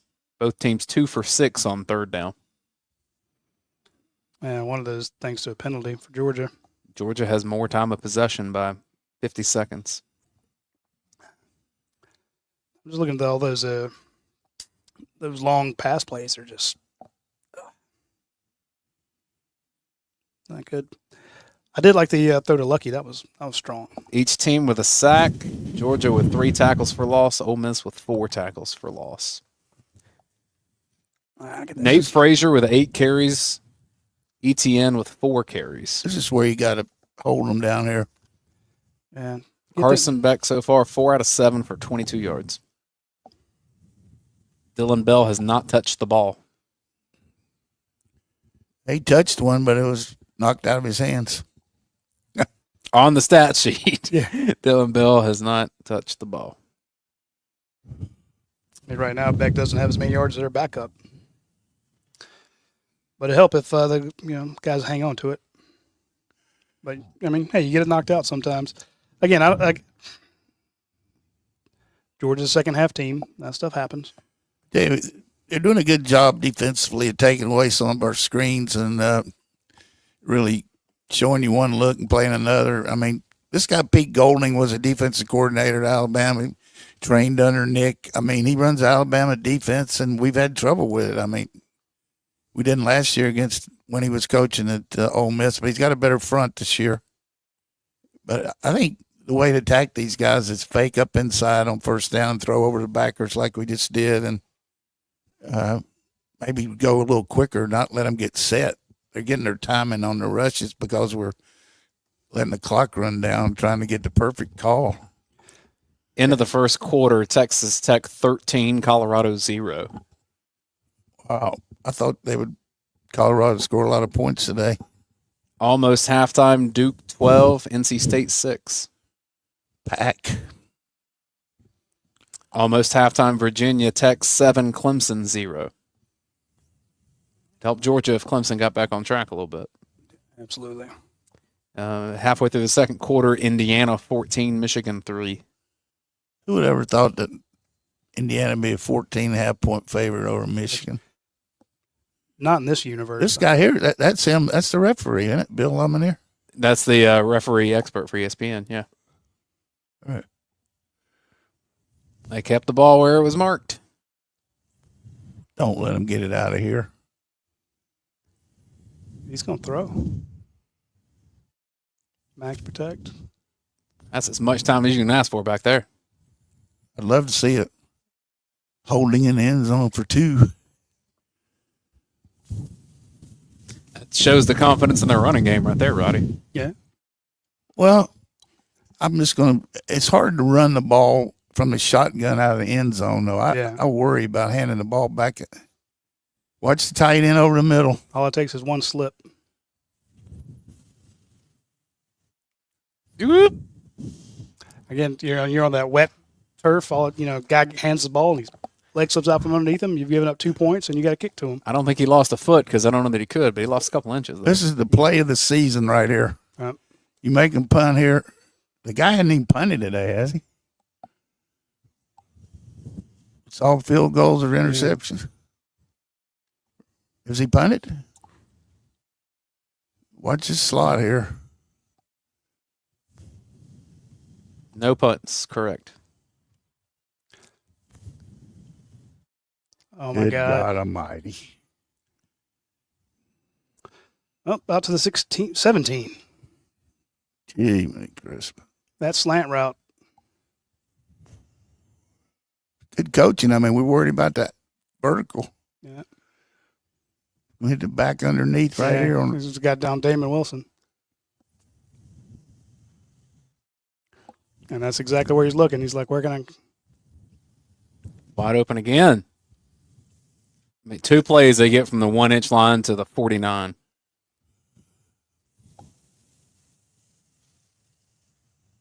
This is like throwing in Walmart parking lot. Yeah.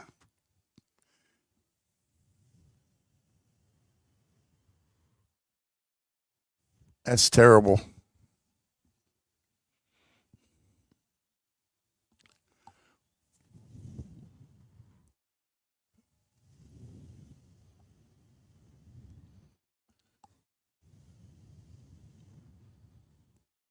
Only hope here is a turnover. Yeah. They lined up and they slowed it down here. They got 4 out of it.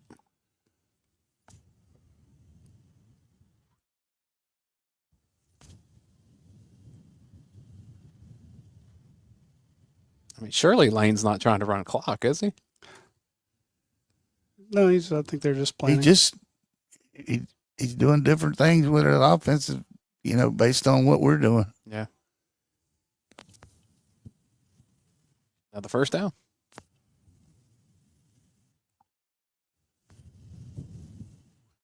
Quarterback sharp. Yeah. He knows where to go. I think what he's doing is reading our coverage, Dayne. That's what, he's letting him see what we're in. And a lot of times when you go fast, you're just going with the play you got called. But he's checking the best play against the defense. That's what Georgia was trying to do, and they just couldn't get it. He's going over the top here in a minute. Cap it. Not worried about that ankle now.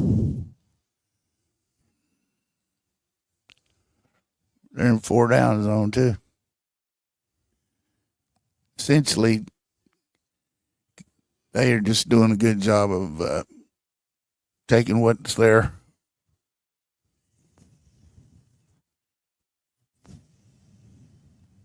Tight end. Oh, one of our guys. You had a guy slip who's about to light him up. 8. They're trying to hit 8-10, right? Mm-hmm. Mm-hmm. I think they're better off going wide double slot and stuff like that than formation like that to expose our inside guys. Let's see if they do that this time. He's going to go for it on 4th down. Well, crossing route.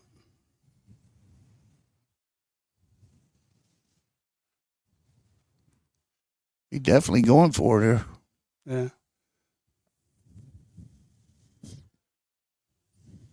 Same thing again, slant. Yeah. Surprised they ran him twice. I think one of those was he just had to eat it. That one was definitely a run.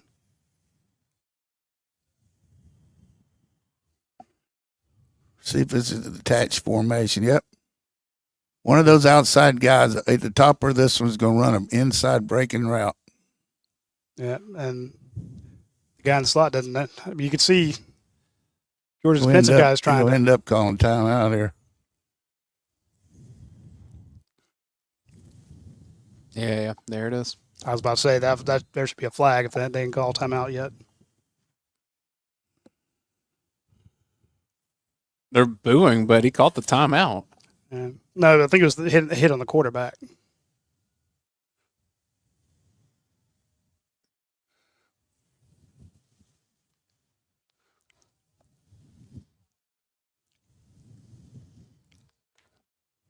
Ooh.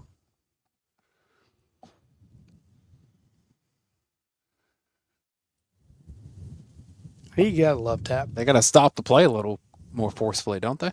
I mean, I guess it's hard to do. Let me not act like I've been a ref. I did it in college. It was fun, especially like the flag football games with the frats and sororities. War of the Roses. It was awesome. Speaking of college, speaking of fun activities, check out our friends at Red and Black Water. Well, it's just redandblack.win. They make the red and black water. Coach has one. I have one. It's two guys who are on the UGA, on the dog vent at UGA Sports, titans of their industry, and they went to a speech that Kirby Smart had where he's like, we need some stuff with NIL. And they're like, well, we can help this way, or we can do something where we could crowdsource this, kind of like our friends at Bulldog Snacks did. And they created red and black water. And you can try it. Now, the red and black water, everybody drinks it. And this isn't where they take tap water and boil it and put it in a container and say, hey, look, it's sport water. Now, this is actually good stuff. It's sourced from a 23,000-year-old Ice Age aquifer. It has natural minerals and electrolytes to give it a smooth, refreshing taste, and has no artificial additives or preservatives. Now, they're already in the Bell's stores and the Golden Pantries and a lot of places in the Atlanta and the Athens area, but they're about to be statewide. You can try it next time you go into a Golden Pantry and you go and you see the Gatorade water, the Topo Chico or any of those other fancy waters. Just go ahead and grab the red and black water. Go to redandblack.win, and on the red and black win thing, you can see they have a deal with Isle. Now, Isle is a company that lets you, if you go and buy the red and black water and you scan your receipt, they will PayPal or Venmo you back the cost of your first bottle. So that way you get to go try a bottle of the red and black water for free. Buy it at Golden Pantry, buy it at Bell's, buy it at Stripling's. If there's Stripling's near you, it's in all those. Take a picture of go to the Isle app, take a picture of the ad. They will Venmo you the money back. So you can try it for free. Easy breezy. The first bottle's on them. So check out redandblack.win for the details.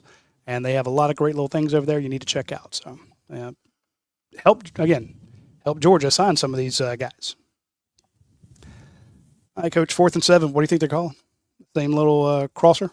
Yeah, something on the backers or the safeties. Are they going to kick a field goal? They might. Surprisingly. 53-yard attempt. In the rain. It is mostly centered up.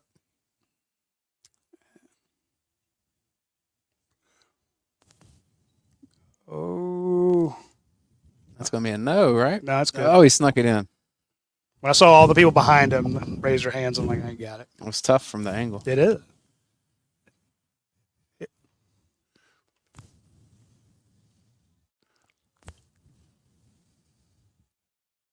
Jeez. Over the top? It's barely in there. About a foot. He had a lot of room on it, though. Yeah, he did. And what a boot. I feel like kickers can all kick further than they did 10 years ago. It's all those hormones and drugs and steroids. There's some training being done somewhere. Now, you do have a lot more. Yeah, there's a lot better training. Yeah, like total kicking. There's a lot of companies out there that train these guys up, and it's not just a good quarterback or good soccer player who comes on. There are great kicking camps all over the country. I mean, I just feel like when I was a kid, a 45-yard kick was long. Yeah. And now if you can't make those, you can't kick. Yeah. All right, 2-score lead on Georgia. Let's see what they do here. 2 minutes and 55 seconds for the Bulldogs to make a statement before half. And they'll get the ball back. Middle 8 time. Tell you, for the last quarter. I wonder if Etienne's hurt. I gotta wonder. We had the rib injury that pulled him out of the Florida game, right? So Let's see what our guys are saying. Ole Miss is 1-24 all time versus AP top 2 opponents. Who was the lone win? Would that have been Alabama? One of the Hugh Freeze wins? Probably.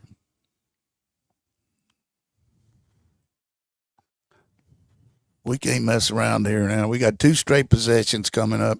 First and second, haven't it?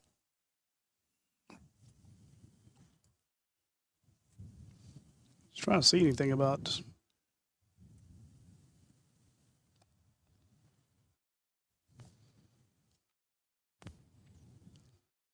There you go, Bell. What'd you say? He hadn't touched it? He has now. Yeah. He hasn't scored a touchdown either. He is a non-touchdown scoring guy. He probably will never have another touchdown again, especially against Ole Miss in 2 plays. I win the trivia. That's all I get. Yeah. You need to reverse jinx a couple more guys. Carson Beck, I don't even want to say the things.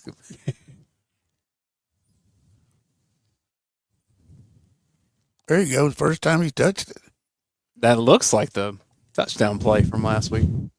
No, last week was his tunnel screen. That was just a regular screen. He's in motion and threw it. Last week he was coming back towards the ball. Gotcha. Similar. Gotcha.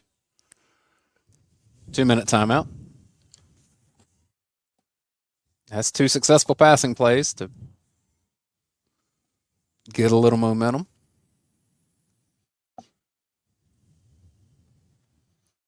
All right. I like Coach's idea of testing whether or not these guys are allergic to something. We need to find out if they are. The easiest way to do that is to get one of those the allergy tests and the allergy food test from our friends at My Better Life Science. They have you just go to the mybls.com and you check out go ahead and order one of these little kits.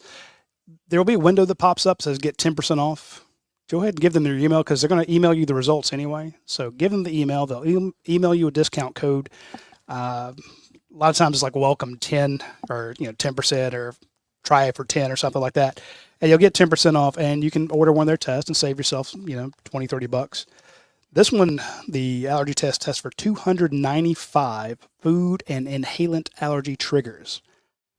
For those who don't speak science, food and anything else you could be allergic to, anything in the air, pollens and stuff like that. So they have a STD test. They have Lyme disease test, tick bite test. We already saw a squirrel in the field, so yeah, because somebody walk out there and they pick up that squirrel, they're going to get bit because squirrels are mean little suckers. So you grab one up and it's either going to claw you or bite you. Now you need to know what if you're allergic to squirrel saliva?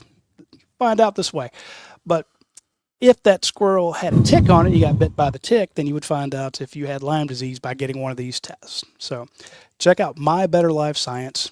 And especially like some of the tests are stuff that you want to do at home. You don't want to do this, go into a clinic or go into your doctor and say, hey, I need a test for X. Trust me, it's a little bit better just to do it at home on your own. And the great thing about the allergy tests when they come in, they're so simple to read. There are a lot of times when you go to a clinic or something like that, they'll do the test, they do this blood sample, and then you have to come back and they read you the results and they go over it. It's so freaking complicated that it's almost impossible to understand. The report that you get back from My Better Life Science is very simple to read, very easy. And if you've got kids or you got folks you take care of, you definitely need to do this for everybody in the family. So check out My Better Life Science. Huge UGA supporters too. Got to like the passing momentum for those 2 plays, Coach. 2 minutes left here. Don't have to necessarily be in a rush, but you'd like to. Yeah, well, we got him to 50. Yeah. Yeah, number one thing here, avoid a sack. Just throw early. Still keep underneath stuff's there.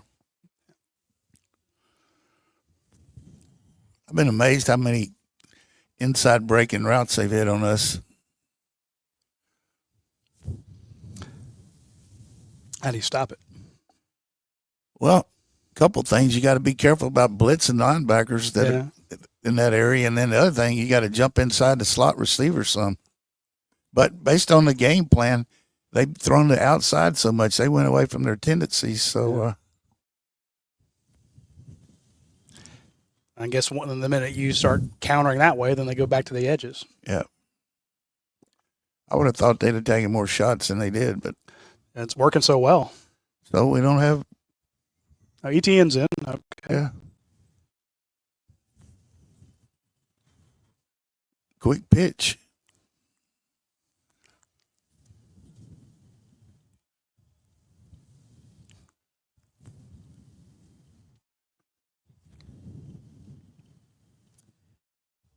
In a 2-minute scenario here, did you call a couple plays in the huddle in the timeout?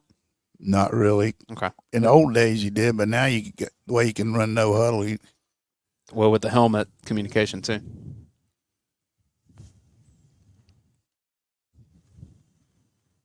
God, I remember an Ole Miss game in Athens. It was rainy and cold and miserable.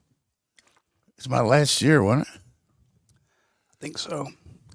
Maybe the coldest I've ever Moses Smith, 33 spin for a touchdown. been. Yeah. Double pass. Hit him in the freaking face mask with it. God, Got to get some help from these guys.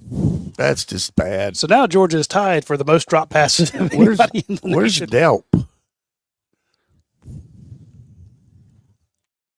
Put your hands up.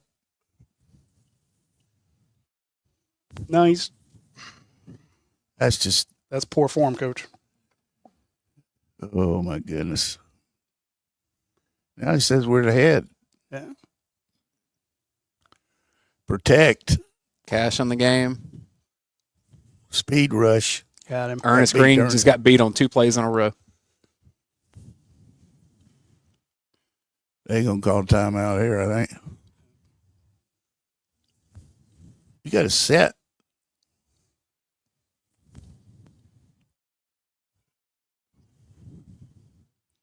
I mean, yeah, there's nowhere to go. Can't even raise your arm. Mm-mm.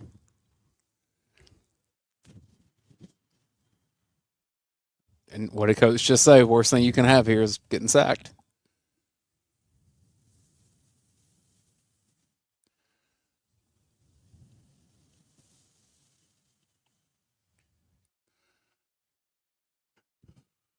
First down play, we got like 3 yards and then drop pass. That's just brutal. See A if lot of Thorson, mistakes. see if Thorson can pin him back like he did the last time.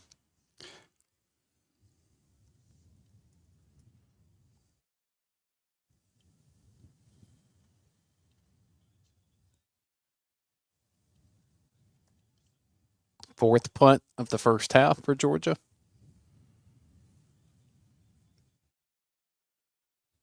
Puts them at the 13. I don't have to ask how aggressive Lane Kiffin will be. No. I'm worried about the fact that, you've given up 2 sacks already. This team had a ton of sacks, but they did it against some bad offensive lines, but they're doing it against some of your best. I wonder why Georgia's able to burst through their offensive line so well in that first drive, and then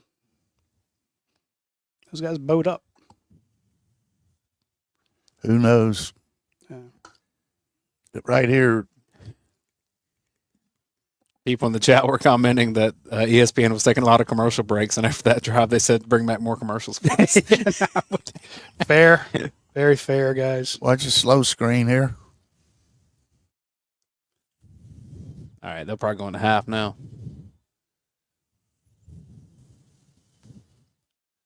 Smart by them, really backed up. Yeah. 9-point lead.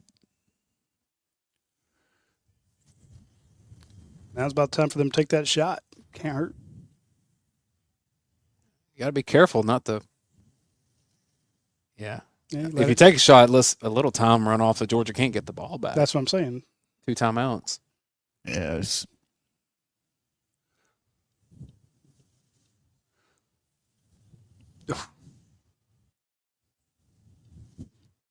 I don't know that I would run out Yeah, I of was bounds. about to say. Well, if they don't make this, they got to punt. So we can go after the punt.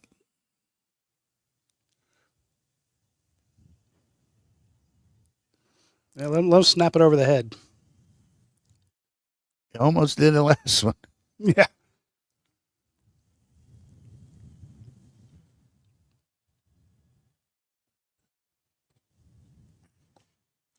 I mean, the situation they put themselves in, you might as well take the shot now.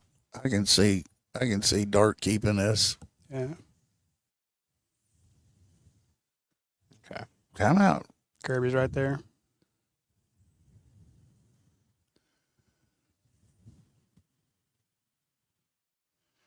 This is when you wish you had Anthony Evans healthy.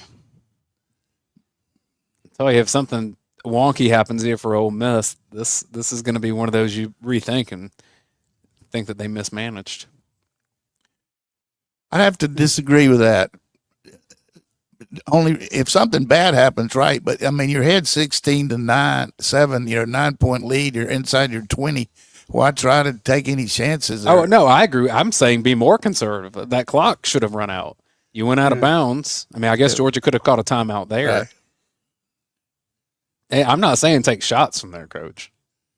They just didn't use it. They guys shouldn't have run out of bounds. He shouldn't have run out of bounds before that. They could have let the clock run a little bit more. Just added a variable in here that may not have had to be there. Do you want him to try to run it all the way back or just? Oh, it's terrible. Yeah. Just let it bounce. Yeah. Now you don't even get the look at a Hail Mary. Thing I want to do there is don't catch that ball if it's past the 50 because you can drop it. Exactly. So, Then they get another field goal shot. well, this game's going exactly like I thought it wouldn't, so I don't even know what to say. They really attacked us. We do take a halftime break and put up the stat sheet on here. But you can stay with this link, and we'll be back for the second half. I can say unquestionably we're going to run the victory formation here. Yeah. Great punt by that guy. Their kicking game's been awesome. With those 3 field goals. That's his first punt, wasn't it? yes, sir. With those 2 sacks that Georgia gave up, Georgia now has 0 rushing yards in the. No, I'm sorry, they had 20. They're only 20 rushing yards. Yeah, that's skewed, though. Yeah. Good job by Ole Miss defensively. And then offense just really attacked us. Cool. All right, folks. Wait, you want to hear? Let's see what Kirby has to say. I think they'll talk to him as he comes off the field.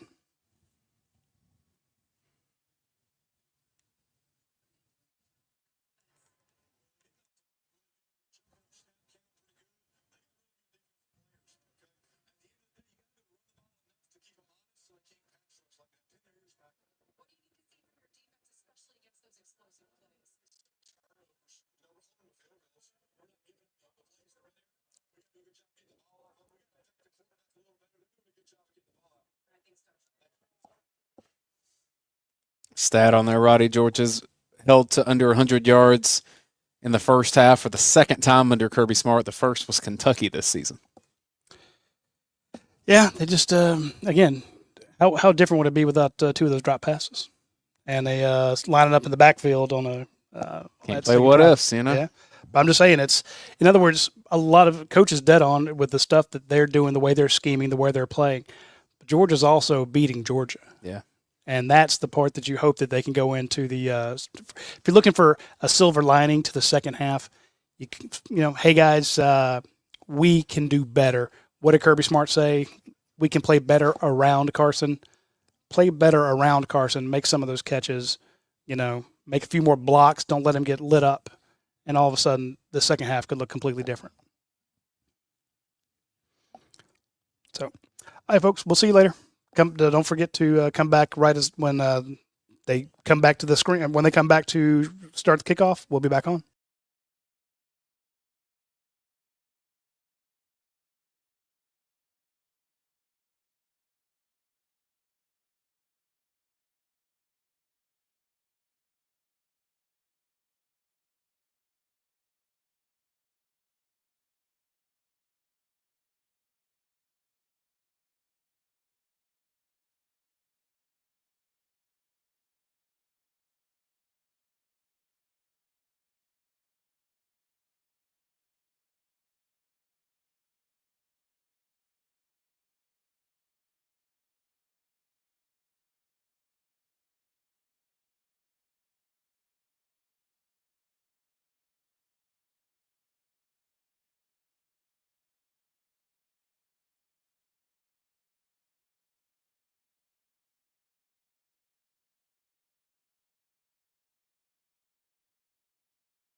All right, we're back on the UGA Sports Watch Along Show with Jim Donnan. Radi Nabulsi is off screen here for just a moment. I'm going to get the TikTok audience on with us. Coach, Georgia trailing was 16-7, score at halftime here. Gets the ball back. You mentioned earlier, drive of the season, play of the season. This feels like a big moment in Georgia's season. Yeah, I mean, any way you look at it, tremendous kudos to Ole Miss, the way they played, got their quarterback hurt, and then went 75 yards on us and really attacked our defense. Offensively, this having a hard time controlling the line of scrimmage and sustaining anything. So, the crowd's in the game, and weather's affected a little bit, but we just got to come out, and throw caution to the wind here, because you're not going to win this game 21-16. You're going to have to score some points. They're going to score. I'd like to think we could, but they only punted once, and that's when they decided just to sit on the ball. So offense got to step up, and defense has got to show some ability to make something happen. I mean, they're just hitting the balls way too much over the middle on us. But here we go. Ole Miss had a lead on LSU from the majority of that game. LSU passed its way back into it. So we still got Urosic in there with Lucky and no Delp. Oh, nice little fake there. Okay. Humphreys with a catch. It looks like they were looking at his hand earlier, so good to see him back in the game. I wonder if Delp's hurt. I haven't really seen him. That's coming back. Well, what happened was 84-11 didn't get back off the line. 84 was covered up. Watch it. See that? Oh, yeah, you're right. That's not 84's fault. It's Smith's. Just piss poor. I mean, you got a fifth-year guy's got to line up off the dang ball. We had another one on the 11-yard run by Etienne on the tackle. Could take a deep shot at the top here. It's a way to catch it, Bell. Throw it at Bell. He'll catch it. I like that throw there. I mean, that's a risky one, but you're going to need a little hero ball, I think, in this for the second half. You need your quarterback to have confidence. But 2nd and 1. He's going to throw it here.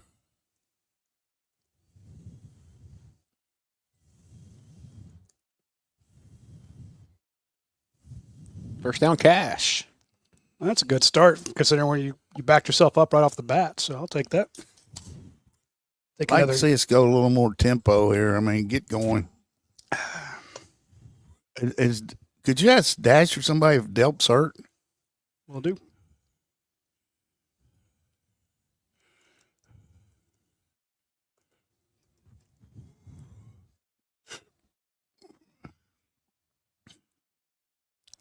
We have a bunch of UGA Sports reporters on the scene in Oxford. So, is that going to be a false start?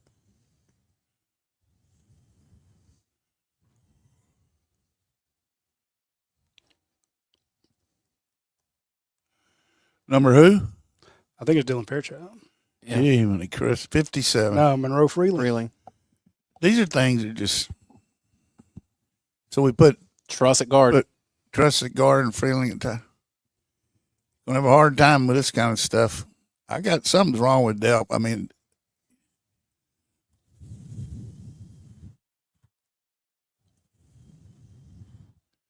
trying to tell him to play out here. This is where they smoke you.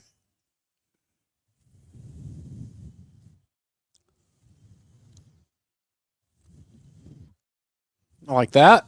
Fake it one way, go to Lawson Lucky on a crosser. Guarantee you that sucker will catch it. Good call, Mike. One thing you do is throw something off something. The first half we threw some flare screens to ETN and this guy, and now we come back on the linebacker. Yeah. Good pass there. Get that ball to the outside shoulder, man.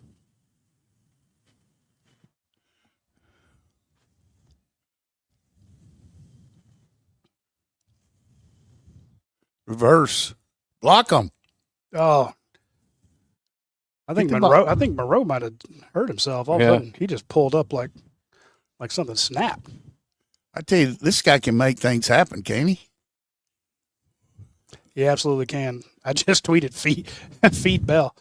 Watch 57, Coach. Just Yeah, he's holding the knee. God, he take him out after he makes a play. Did he get up? I think so. Wow. No, can't. Still in there. He's a right tackle. I don't know what happened there, though. I was part of a fake block. Yeah. Great protection. Cash me in. Working on those underneath players. I like it. That's 4 passes on their linebackers this series.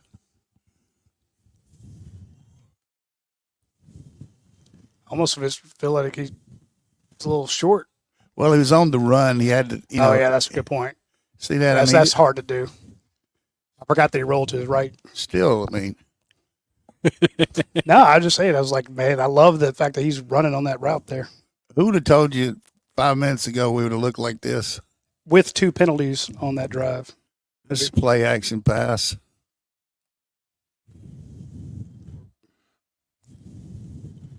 Ugh. Penalty.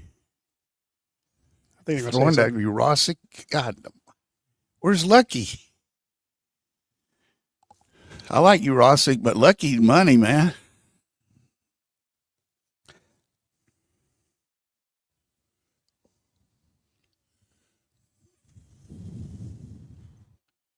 I guess Oscar Delt must be. Did you ask somebody? Haven't heard anything yet back yet. I did ask, but they haven't.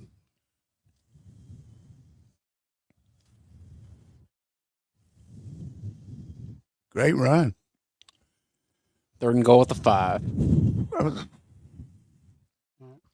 that Peggy's?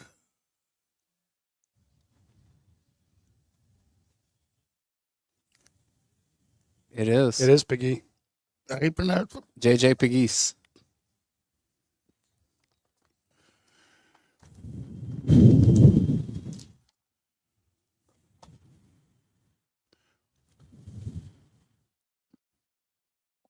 That is as big of a thing for short yardage offense for Ole Miss as it is a contributor on defense.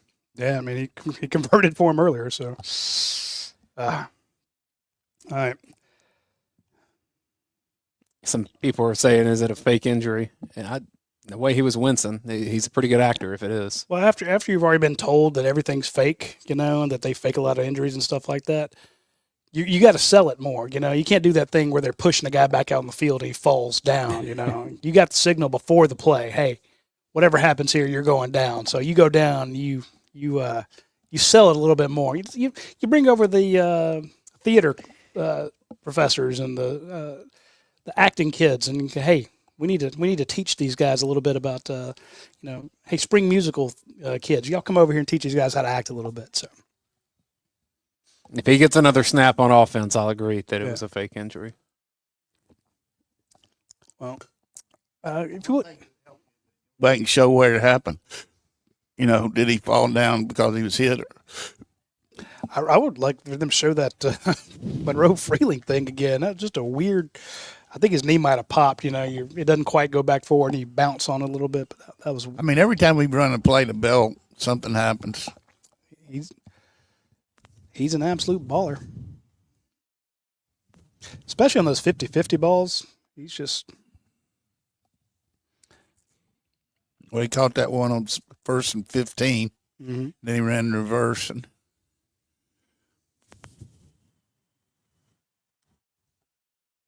Feels like a much more creative drive. Not creative, but more misdirection drive, Coach. They're just got them guessing a little bit more this time. One of the drives that begins with a D. Desperation. No, really, I mean. Not with you, yeah.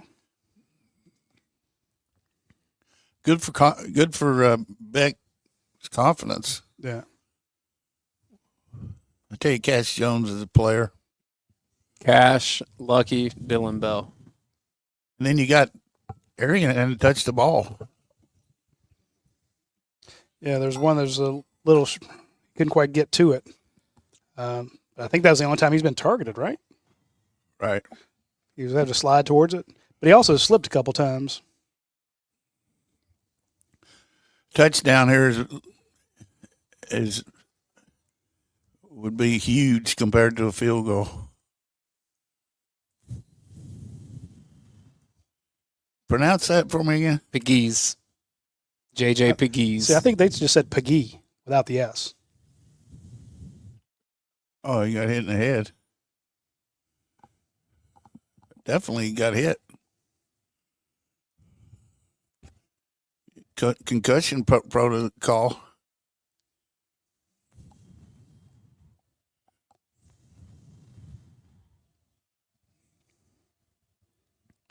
He's got the Chucky number.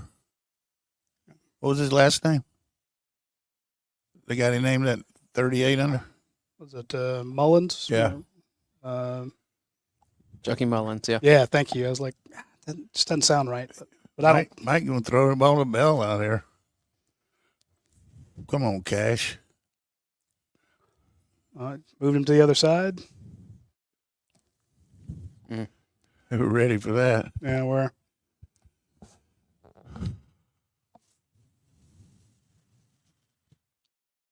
You take the points here. Yeah, no, that's what he signaled, I'm pretty sure, right off the bat. So it's like, let's go. Although they did have a nice long time out there. They could have planned for something, but it's a good defense to bow up there. A safe play, but same play we ran against Florida. They were ready for it. Mm-hmm.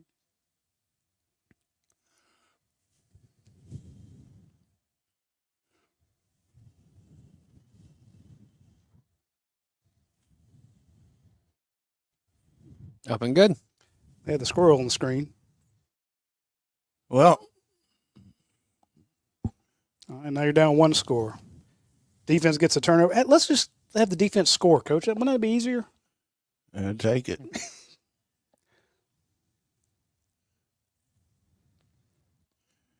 It's encouraging. That's what I thought about game plan wise we were going to be able to do, but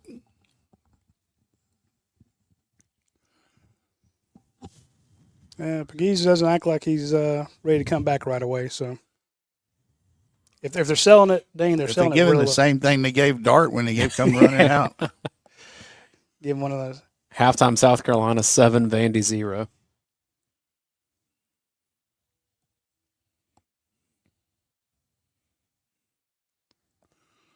Middle of the third quarter, Kansas 38, Iowa State 13.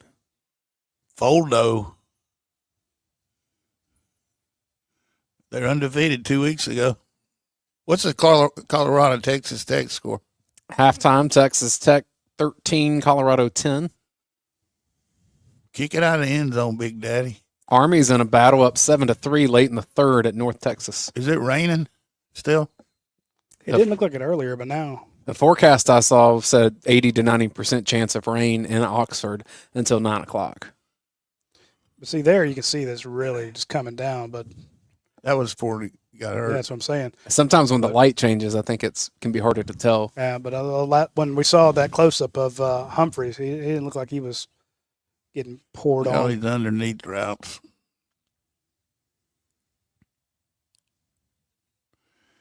Our linebackers, that's one thing they're not great at.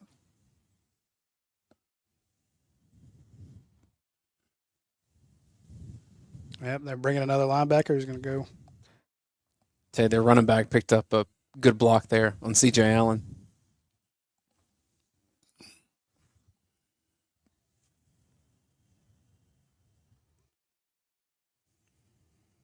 Quick 9-yarder.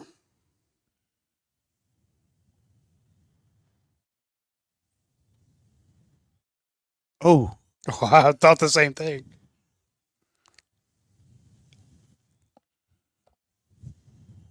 it's a quarterback sneak. The head guy saying the first down. Well, forget about it. Yeah.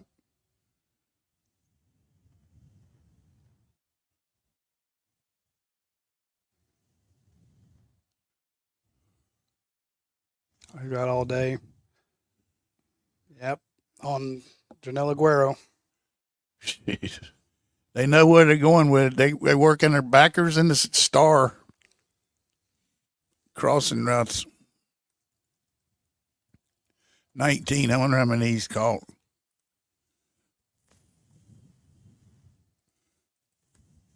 Take the tackle, attaboy. That was his third catch. In field goal range. This guy Thunderfoot. Watkins with 4 catches. Bentley, the running back, with 4 catches. And then Lee, number 19. Oh, they just updated. That was his 4th catch.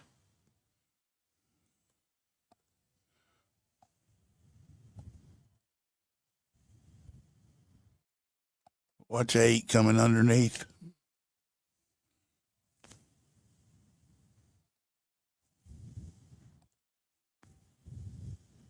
Jeez. Yep. On Damon Wilson.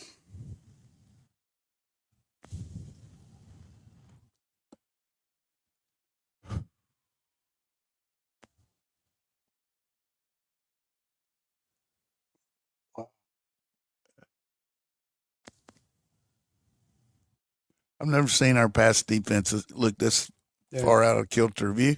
No. I mean, like blinker I mean, lights. well, when the second team's in, sometimes you would see that. But their whole deal's based on they protecting the guy and he's just going to the right guy. Yeah. Here's a fade. I'll try to throw a fade on Humphreys at the bottom there. PI.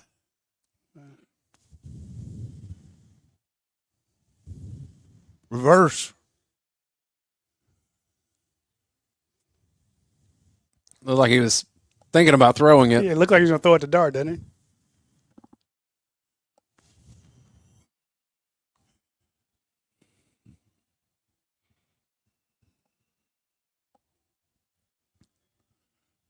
Well, they're moving the ball. If you can hold them to a field goal.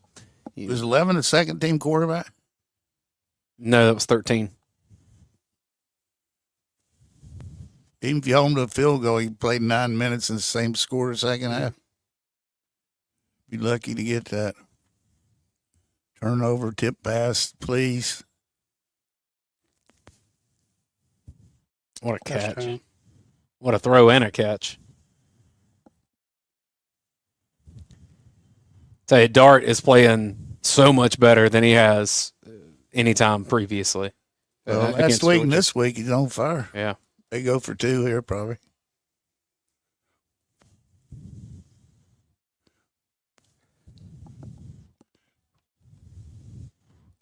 That's pretty good coverage. Yeah.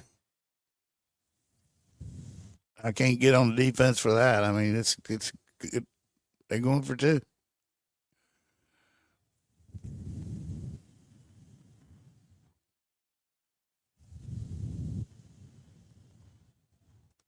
This is a rollout.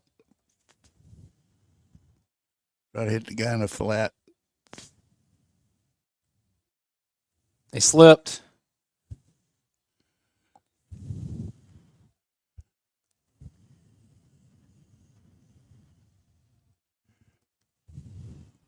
Might be huge.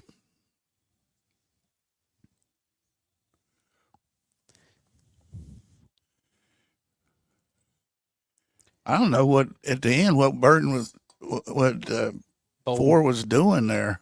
It looked like he wasn't playing the ball or the receiver. Just like he's running with him. So, but you know, if you just look at, they're attacking the linebackers, the safeties. That's the whole game plan. Very few balls to the wide receivers outside. You know. Yeah. Which going into the game, they're deep throws. How many deep shots did they hit last week? Just yeah. But those short ones are turning into 23. Oh, yeah. Yeah, 20, 19. I mean, Were there any incompletions on that route, that drive? Let me double check the drive chart. On the 2-point conversion. We didn't even get them to third down, do we? That's Yeah, well, Dart's 13 of 18 for 100. that last play was a third down touchdown.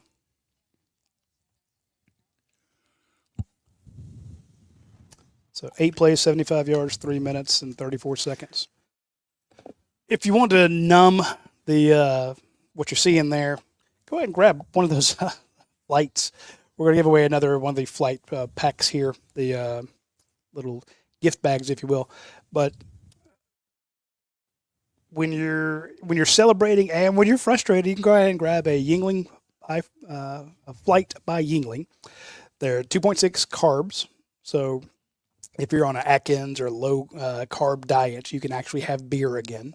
They're only 95 calories, so if you're trying to watch your weight. But here's the thing, when I tell you that it only has 95 calories and 2.6 carbs, you're like, oh, it's probably going to taste terrible. Now, they took their time with this. You know, a lot of people came out with light beers and trying to do the low carb thing or low cal thing early on. And they, beat Yingling to the market by years. But they're terrible. So if you want something good, take something that was 6 generations in the making, get a flight. It's what's next. It's for people who absolutely like good beer. So check out Flight by Yingling. Go ahead and put hashtag Flight in the comment section. We're going to give away another one of the prize packs from Flight. I need you to, if you've won one of the 2 earlier ones we had, email me, Radi, R-A-D-I, at UGASports.com. And that way I have your address so I can send it to you. And also let me know what size shirt you want. We have a hat in here. Large, extra large. I have a shirt, ton of koozies. Bottle Nice openers, all sorts of stuff. We were playing man under 2 deep, and the guy covering him fell down. Who was that, Humphrey? That would explain it. No, it was Malachi. Shit. Hard to play 2 men on a guy and one fall down. Yep. Man, oh man, that's a great throw. All right, I'm going to pick another winner, Roddy. Okay. Bill Atchison.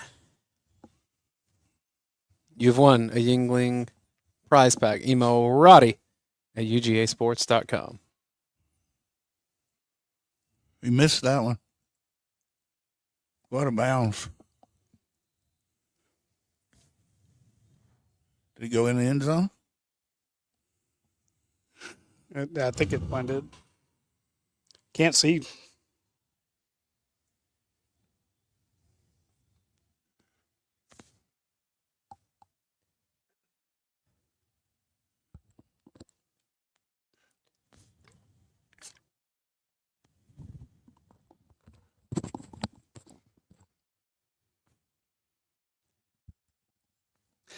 So it can always get worse because they can start turning the ball over, and this could be they can get sideways. But Georgia's defense could also start turning them over a little bit.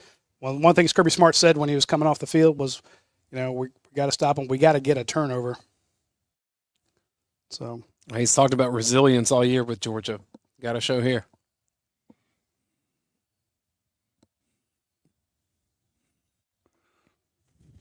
Sticking with the run. there's a heck of a run, Coach. 9 yards on 8. That guy at the top of the screen, man, he likes putting the ball where your feet land. Yeah, we ain't got many spots by him.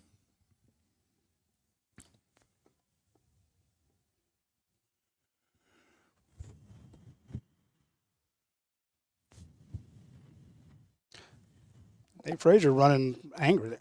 Let's get up and go. The line of scrimmage push. That's building some hope for me. There it is, Coach. Urosic still in there.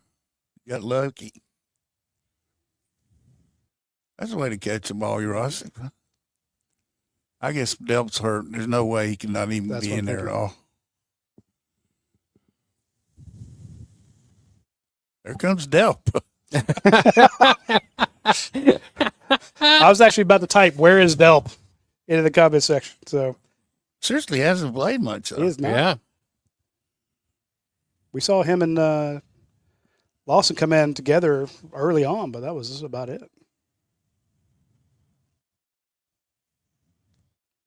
He just missed a block. Yeah, got to get rid of that. That's Who did? Delp. I like that from Beck. That feels like the smart play. Yeah. Didn't throw across his body to the middle.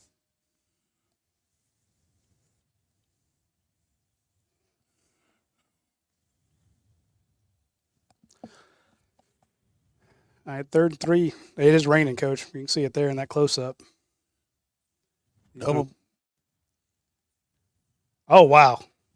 I'm loving it. Tell you what, that's like third choice there. Yeah. He was going to throw the quick screen, then the double screen, and then comes back to the crossing route. I'm surprised we didn't have somebody downfield. Yeah, he looked. That's a big time throw. That's going through those progressions. Now he might go to Lucky. Cash. That's a lot of distance to get only a few yards. It's all right. It's okay. Positive, though. Keeps you at 2nd and medium. No, I'm all about it. I just feel like somebody missed their block at the bottom of the screen there. Let's go. Just slipping all over the place. Someone says their blood pressure meds ain't working. Humphrey's in there now. Lidistrogene and what? Yeah, I need those. Hydrochloroquine. That's the one you need. Go grab 25 milligrams. All right, got all day. He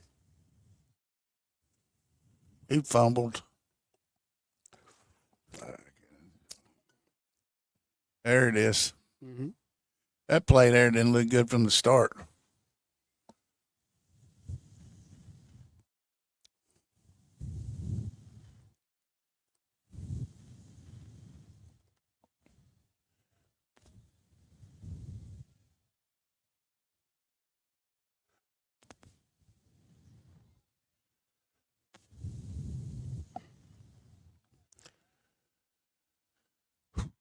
I mean, this has got to go perfect for Georgia from this point. It does not. That's just brutal. The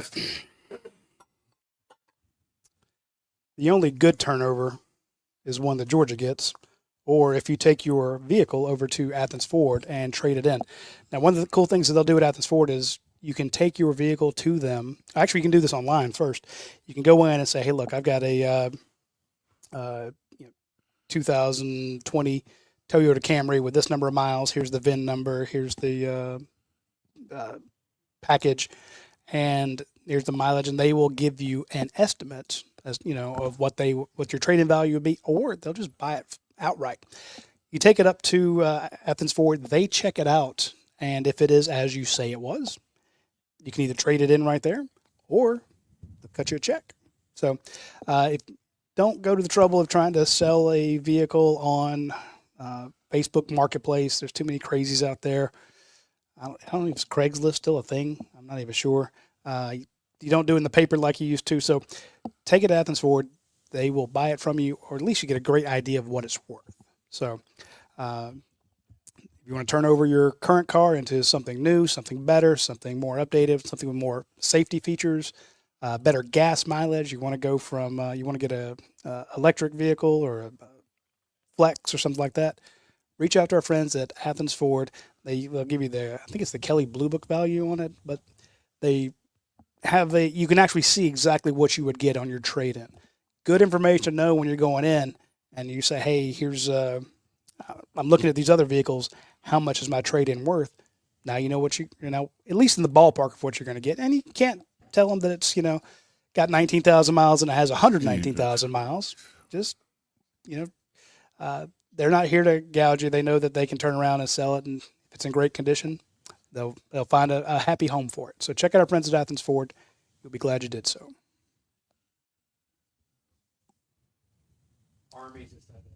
Army had a 21-play drive, 94 yards on the drive for a touchdown. Now leads North Texas 14-3. Still undefeated, aren't they? They are. Notre Dame upcoming, right?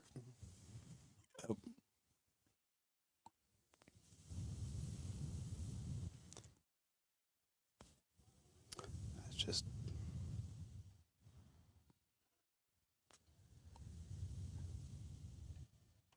had some offensive momentum, and again, not to bang on the young cat there, but we haven't seen as much Trevor Etienne. Nate Frazier getting a lot more touches. I'm assuming he's just hurt or something. But in a big game like that, you kind of hope you're right. I was a thinking more seasoned guy. Thought he was going to be ready to roll, but maybe his ribs really bothering him. Georgia's defense needs to bow up here. Man, they got to do something. They got to play like they did the last 7 minutes of Florida. There goes Chris Cole. At least he didn't jump up and. Yeah. I like that. Don't need some sort of sack dance or tackle for loss dance or hit him late.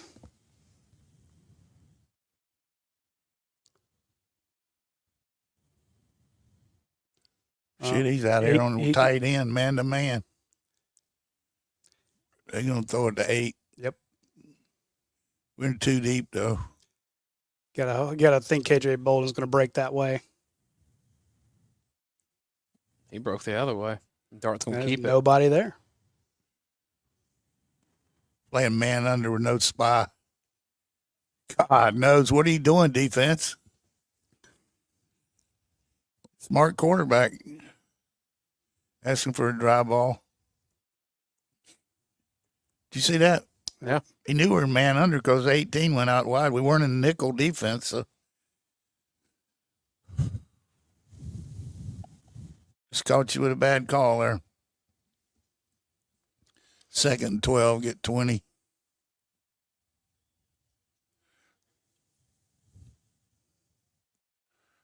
There's his. Hey, he finally threw it incomplete. He was open.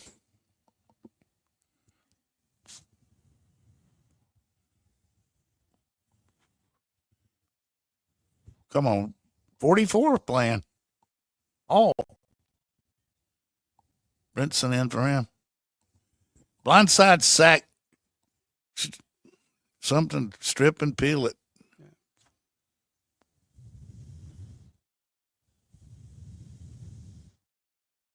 They know what we're in here. They're going to try to double 11 up there with 8.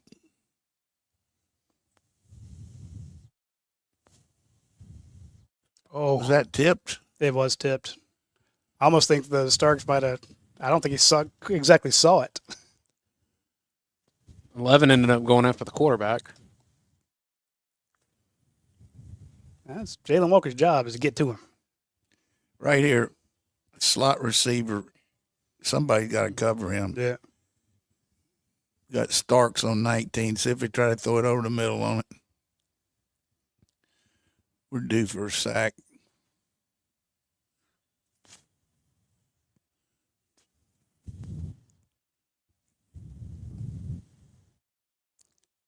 What the heck?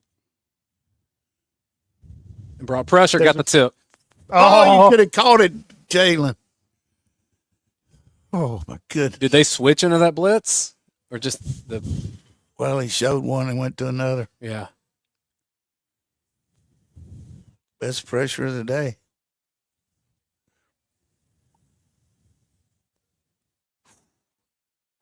Oh, that's the kind of big play we needed. C.J. Allen with the tip. When you had to have a stop. Now you have to go get points. Good stop there, defense.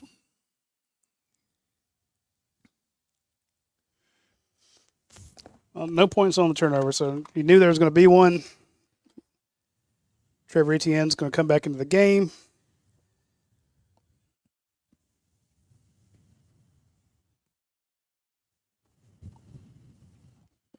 We got Freeling at left tackle now. Delp.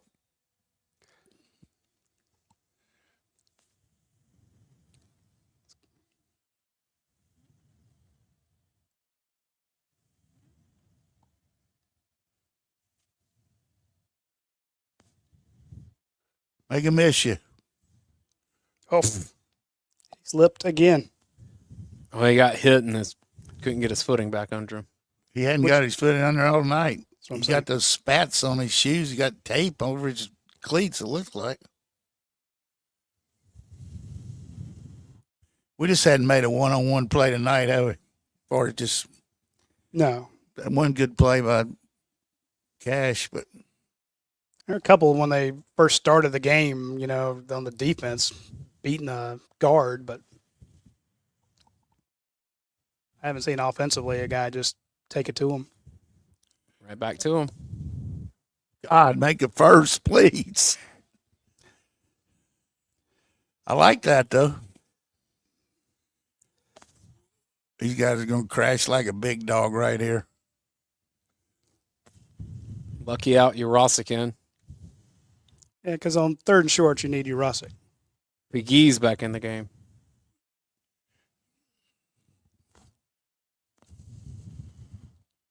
Holy smoke, they selling the ranch here. Yep. 5, 6. Good job, sneaked it. There you go. Get up and go. We're going to let the clock run out here. That's a good sneak. Great first down.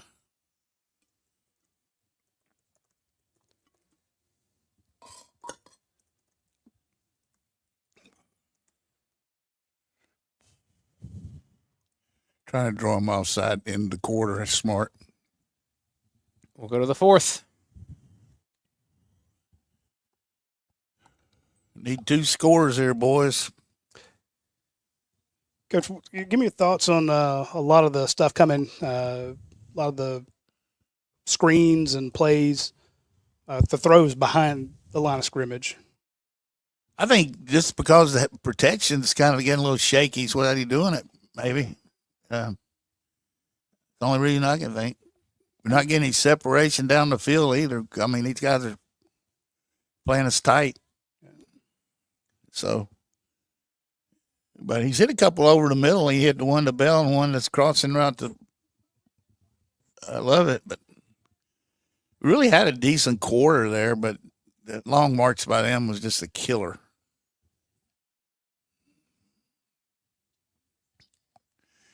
We hadn't had a play over 20 yards. The longest play tonight is the one to Cash, wasn't it? God, I think you're right. I mean, just zero explosives. You just got to hope, being a positive guy that I am, that deep down they're going to think, how are we going to hold on? And deep down, Georgia thinks they can come back, Yeah. Like the LSU game, Ole Miss. Yeah. You saw a little bit of that with that bad pass that Dart threw. Mm-hmm. Maybe they start to have a waver a little bit. I'm just worried that Georgia's offense can't do what LSU's did. True. But That's the fear. That's kind of why I was asking about that particular. we're gonna need some explosive plays. We're not gonna march the ball 80 yards, 7 and 8 yard plays on them.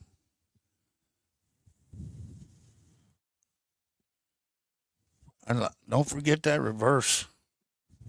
Yeah.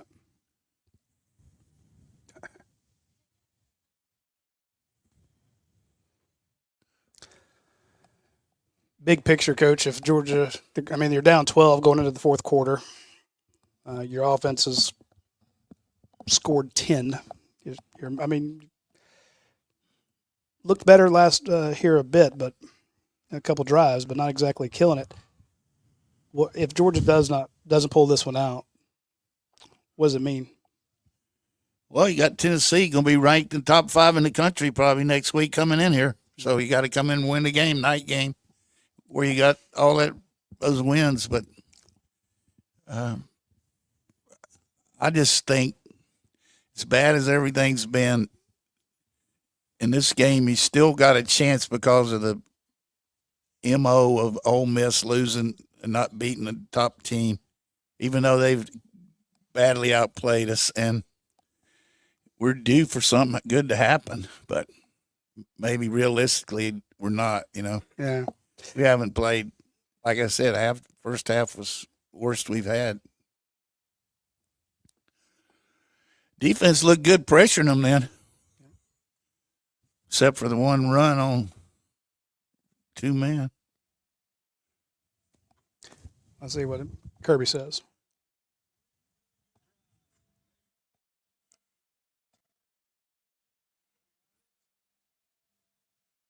That's what I think.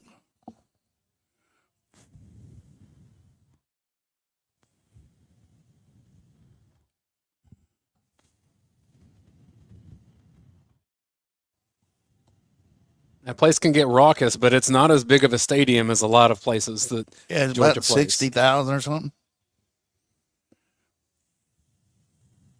I wouldn't say it's one of the most feared atmosphere. You know, one of the reasons Ole Miss did lose to LSU was how the fan base at LSU made it difficult for their offense to communicate. We're getting a fog bowl here now. Yeah. Maybe in the fog they can hide some stuff. I guess they shoot off fireworks or It's cannons. probably just fireworks. We got Bobo playing guard. I saw that earlier, and I was like, it was just a fraction of a second, and I'm like, no, that can't be. But yeah,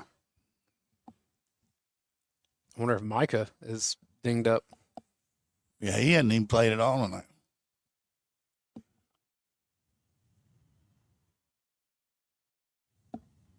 Are they waiting for that to clear off?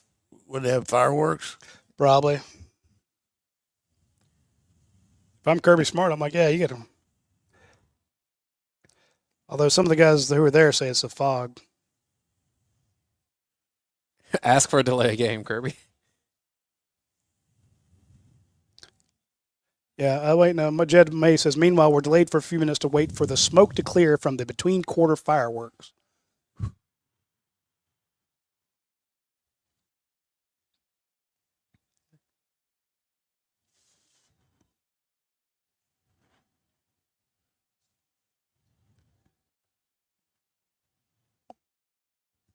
Last 10-point deficit overcome on the road, 99 Vandy. That was me.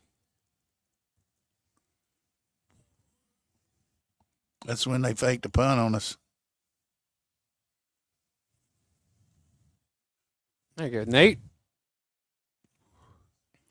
God He fumbled almighty, again. Damn. We got it, though. Oh, boy.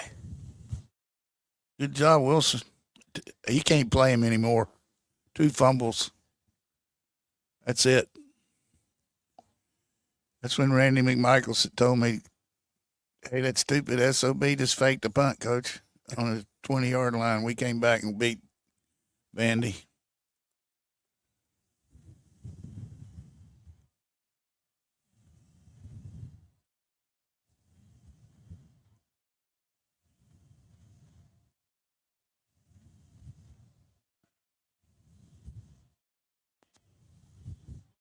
It's going to be 3rd and 1.5. How far are you going on the route, Bill? I was about to say, it's like, can you not see?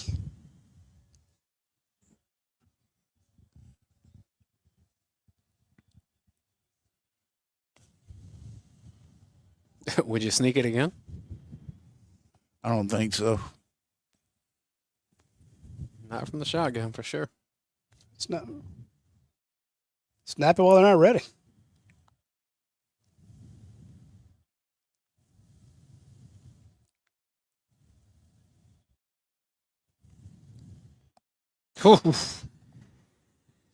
That's make my heart skip a beat.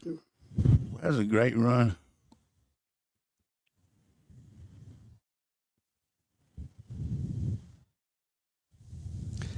I think Jed had a good point. He's It's like, terrible by Bobo. Lunge out like that. yeah. Jed says, just seems like everything is coming very difficult for the Bulldogs right now. And they're still moving, but damn, you're still only on your 33.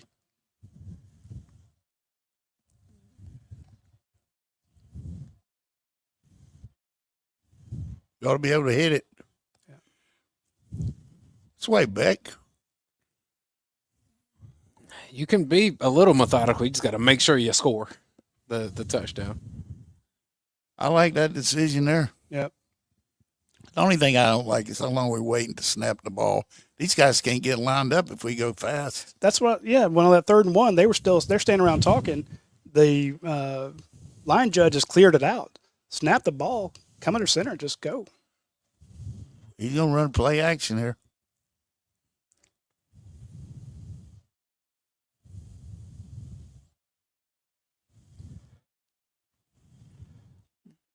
Jeez. Is that the edge rusher that made it? Yes, sir. That was, I don't want to say backside guy because I couldn't tell exactly where he was going. 11. Nobody touched him. Yeah.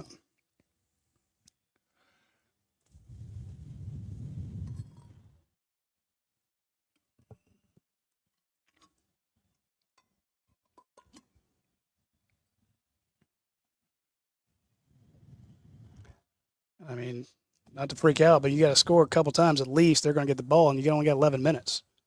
I'm with you. Score once before you score twice. So. I know. They're offsides.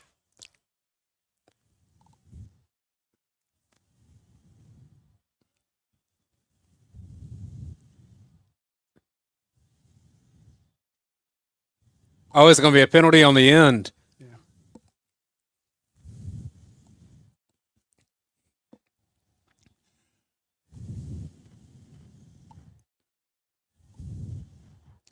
I'm going to have to see a big old replay to know what happened there.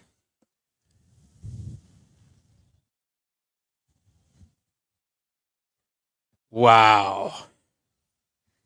They gave a face mask on Cash Jones. Did Cash recover the fumble or what? That's what it looked like. I mean, he recovers his fumble and then gets a face mask on.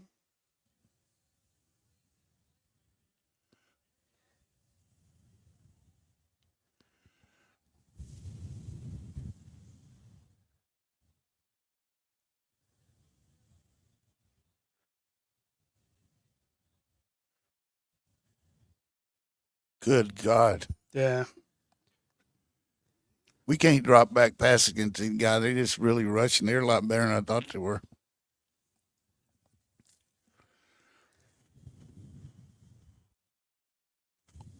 I mean, fortunate to get a first down out of this.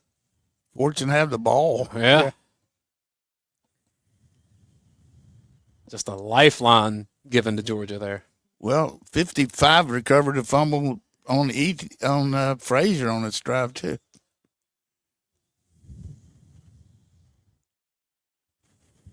We got to go for throw it to Lucky over the middle. Of course, he's not even in there. 2 backs.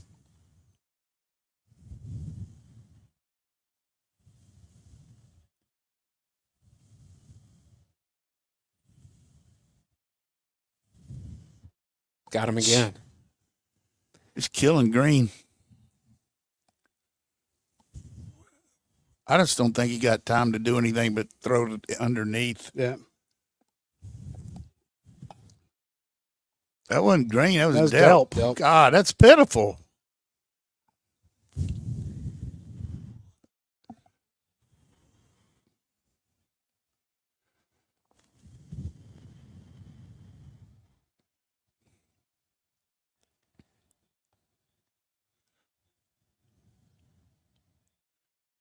Where's Arian Smith? Is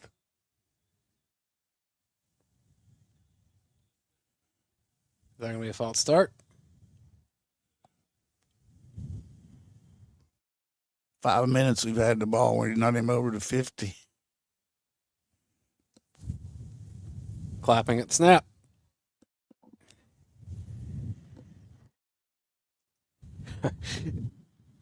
Feels like Ole Miss is playing better than Georgia by a decent margin right now, but we're making a couple little mistakes here to give Georgia some life. We got 2nd and 12.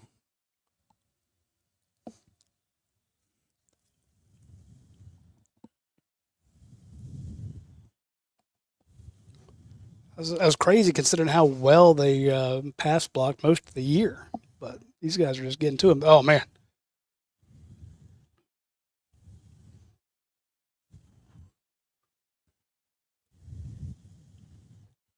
Great job, Beck. Let's go.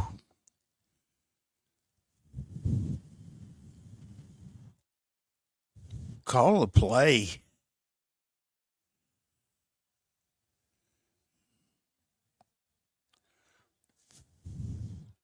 Oh, he fell down.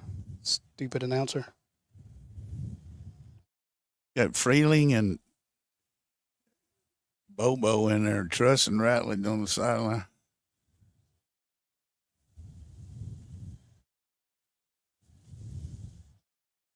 There you go. Get up and go.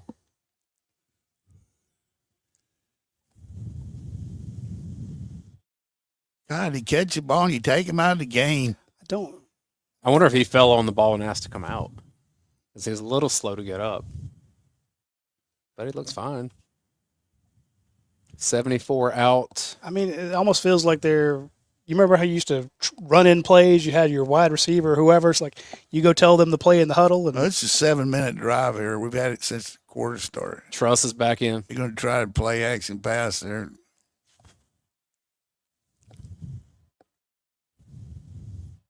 He just tossed it away. Yeah. That's what we do when we get under center. Roll out.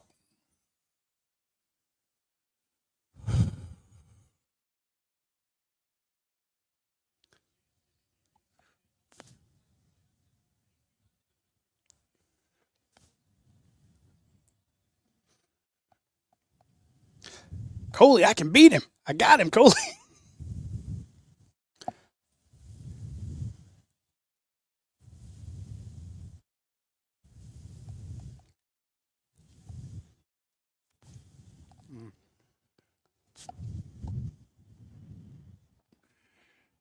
They're getting off right on our snap count. Yep. What Kirby said early on.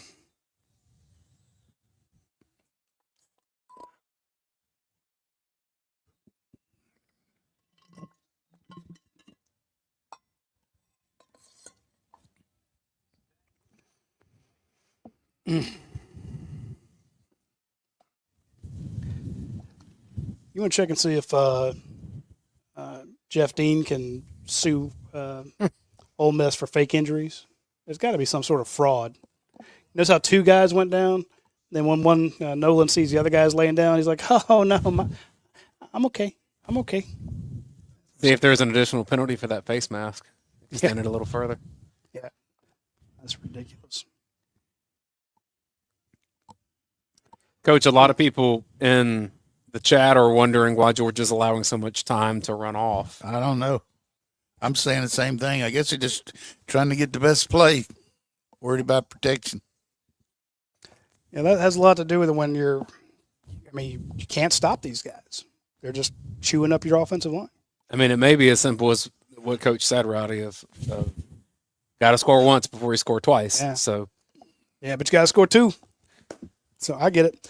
I do want to mention, I kind of was joking there about the fraud there on the field, but we do need to mention again our buddy Jeff Dean over at Morrison Dean.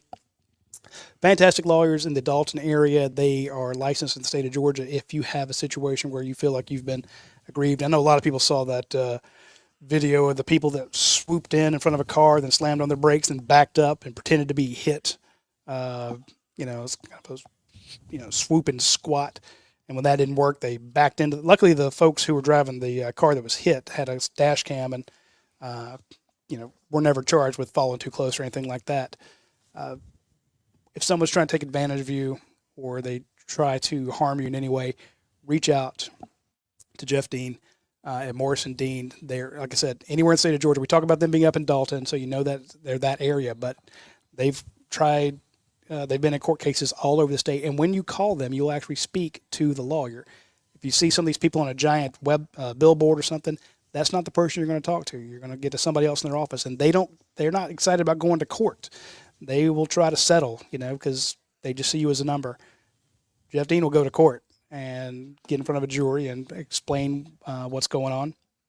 And he will find out the fullest extent of your injuries or your loss of income and make sure that the appropriate parties are held accountable. So you can reach out to Jeff Dean anywhere in the state of Georgia, but also we have a lot of Georgia fans in Tennessee, especially the Chattanooga area. So if you need a lawyer, they are licensed in Chattanooga. I mean, as in Tennessee as well. So it's not just here. So if you're in Tennessee and you're like, hey, I need a lawyer, I'm a Georgia fan, I want a quality guy, reach out to Jeff Dean and his son. A couple interesting scores of note. Michigan has climbed back, trails Indiana 17-15, 9 minutes to go in that game. South Carolina now leads Vandy 21-7. Vandy would be out of the SEC race with that loss. I like to see him sprint out to the field here away from this protection.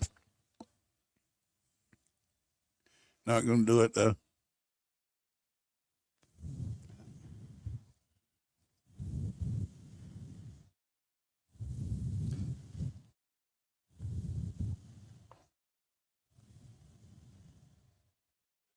Going to Bell. Damn it.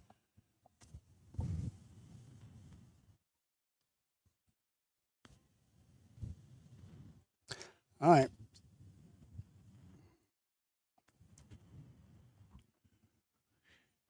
Heat-seeking missile off the edge. Mm-hmm. Definitely got to pin their ears back here. Come after them. Somebody make a play.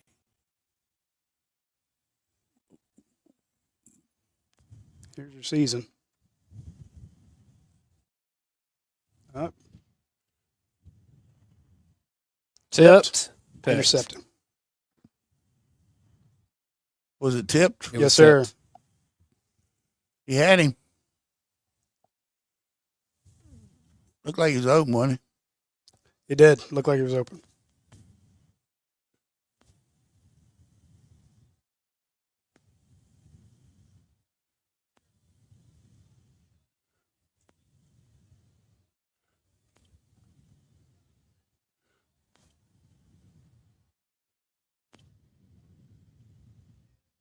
Left hand. Too bad. Sure had him. Yep. I mean, that's kind of the story of the game is that Ole Miss's defensive line has dictated play. See, and I thought it'd be the other way around. I thought it'd be the Georgia defensive line that had its way, and especially in that first drive. I'm like, when Ole Miss got it, I'm like, okay, this is gonna be a good day for the Dogs. But it's kind of like when I've known not to get too excited because there's a couple of years ago where Florida got the ball and went right down on that first drive and scored, and then everything went to hell for them for like the next 55 minutes. And I'm like, sometimes that first easy one is just it's that easy one and nothing else comes after it. So just You take good quarterback play and a good defensive line, and that takes you a long way. yeah. I mean, that's why teams don't want to play South Carolina right now because Sellers is playing better ball, and that defensive line is so good. Well, what did Kirby Smart say last week after the game was, you got to have to win games. You have to have, protect the ball, have good defensive play, and be able to run it. How's Georgia's run game today? 76 yards. Ole Miss only has 60 yards. But when it comes to good defense, Georgia's given up 323 yards, and they've only had the ball about 7 or 8 plays. How many plays had it? Like 12 plays this half? This half. Well, I'm just saying this drive is 15 plays. How many plays? Ole Miss hadn't had the ball, but like 12 plays the whole half, have they? It is 12. No, 13. 13. That's crazy. Georgia has a 10-minute time of possession advantage. That was a 15-play drive for Georgia. That A lot of things happened on it. yeah. 2 fumbles.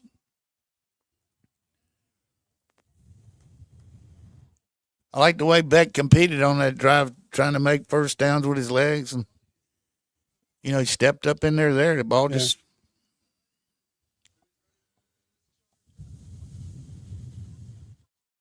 You got to think, though, going in this game, if you hold Ole Miss at 22 points, you should win. But this has been a thorough. I mean, they've deserved. Right. You only scored 10 points so far.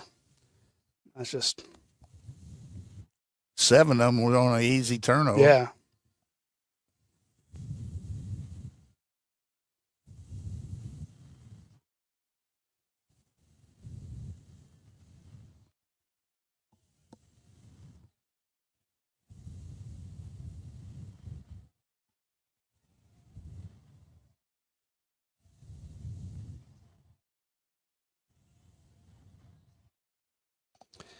Last two drives, end in turnovers. Just brutal.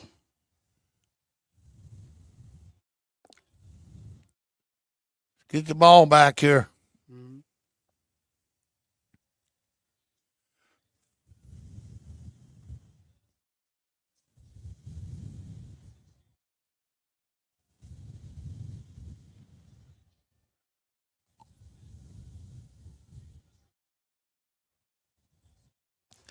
It's surprised Ole Miss is not running more clock than that. Oh, wow. You had him. He's going to pick up a first down. And Jesus.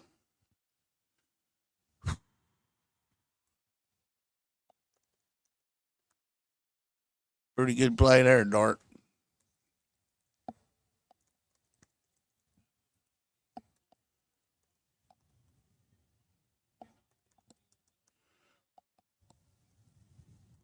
You don't use clock now.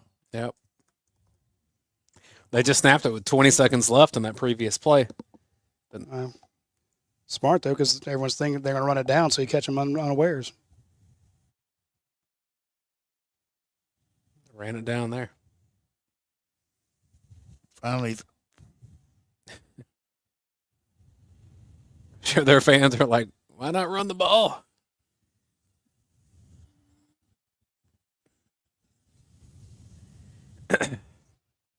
Dom Levitt was open.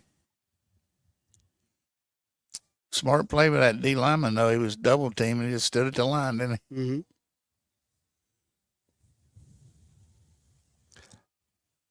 Hey, I know that they're going to probably try to attack the middle of the field. I'm just going to make him. He's going to have to throw over me. And motion to empty. Can anybody make a play here? Yeah, Jackson Dart can. Jesus Christ. Playing two-man, you can't play it against this guy. On one leg, he's running. There's nobody on the quarterback here.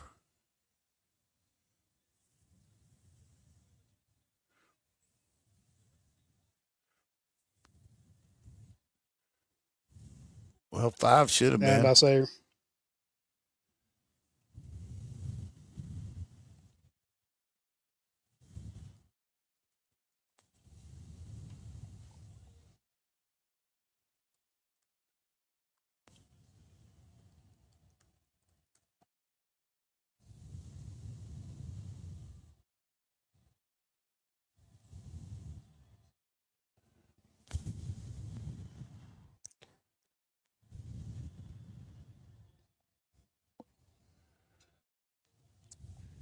Georgia needed a perfect fourth quarter. It has a drive, it takes a lot of time, a lot of plays, two potential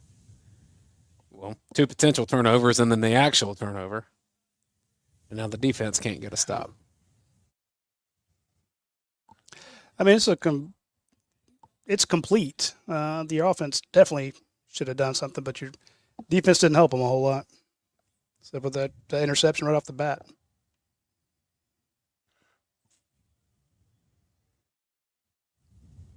I think with that run, Ole Miss just crossed 400 yards of offense. It was like exact opposite of last year. Mm-hmm. Georgia with 239 yards of offense. Historically, that's got to be one of the lowest in some time. So what's the comment section saying? I can't see it. Just a lot of disappointment. Yeah. Well, maybe went out and get a home game in the playoffs. Yeah. Georgia had 262 yards in the game against Kentucky earlier this year. You see him hold Brinson in? Yes, sir. I got to use my timeouts here, Kirby. I think he just did. He did? That's what I think. Georgia took its first timeout.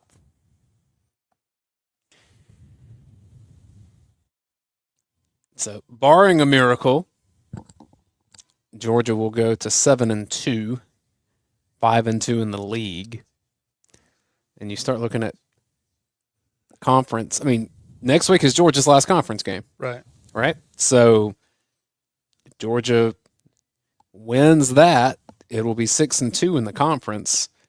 It's still right there in the mix. Because I mean, at this point, they would have to beat Tennessee for that to happen, so that would give Tennessee a second loss. Texas and Texas A&M play each other, so one of them's going to lose again. And then Texas A&M winner is going to be in the tournament in the SEC. I don't know who the other team. If LSU wins tonight, they're going to be in. Yeah. They've only got one loss in the league. LSU has Bama tonight at Florida, Vandy, and then Oklahoma. Yeah, they got it. There's nobody on there they should lose to, other than tonight. I think Bama wins.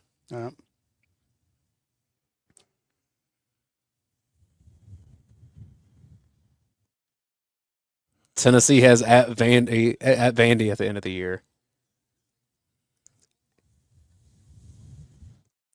It'll be interesting to see. We lost probably game day with this. A&M has at Auburn. Never know. Weird things happen in Jordan here. Be weird if they won a home game. Texas has at Arkansas at noon next week, Kentucky, and then at A&M.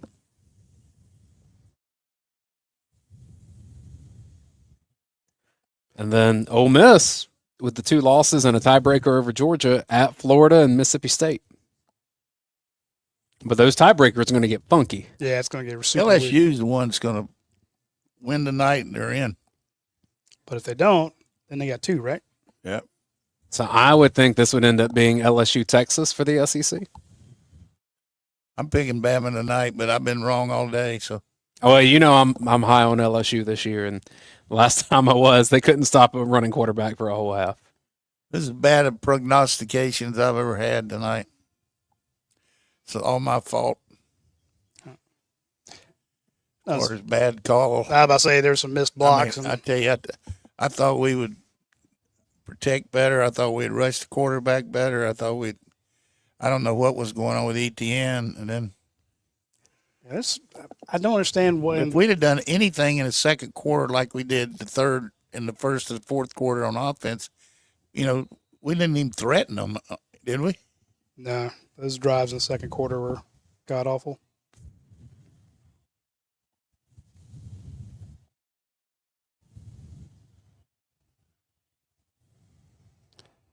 Georgia had 3 drives in the second half and gained 52 yards.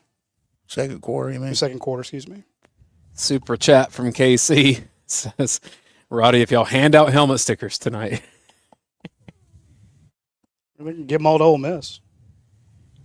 You have to give a lot of credit and praise to Jackson Dart for having that. Yeah, he did. If they could kick a field goal here, you could still score 16 points and win the game. Right?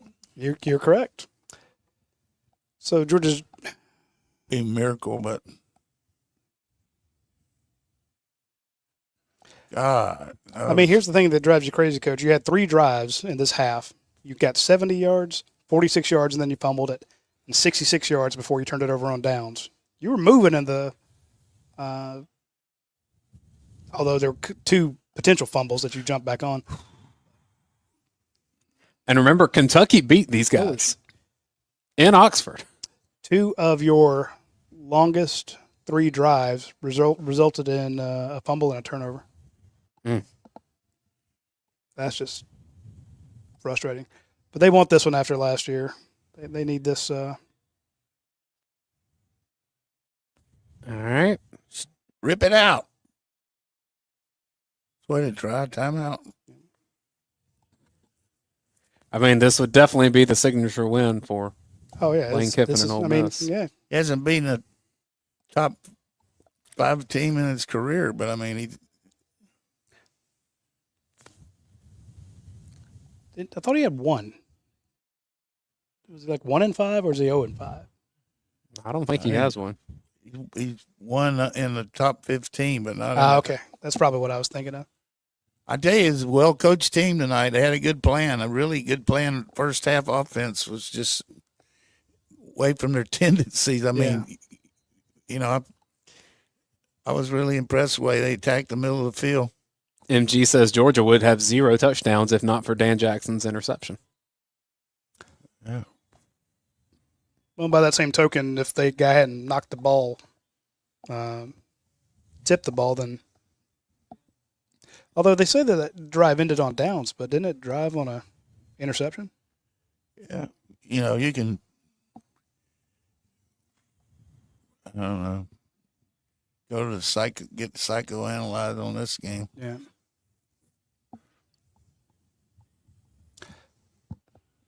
What did I tell you before this game started? It's all your fault. Said Ole Miss can win this for sure. I said Georgia's going to lose. I just had a bad feeling about the whole time. I was set all week to pick Ole Miss, but I just thought Georgia's offensive line and defensive line would be able to win this game. Yeah, when I looked into it, hey, we still got a shot. Yeah. Especially if we block this field goal and go for a touchdown.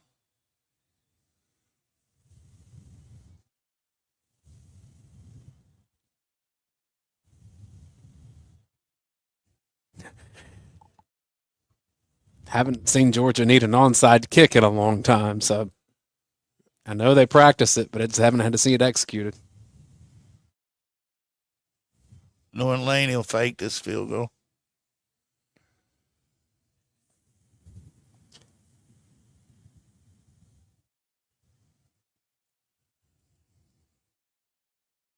Yep. Really, though, you don't have to score two-point plays. You can kick it one and tie the game if you. I'm kind of delirious. I know you heard it. I'm with you there.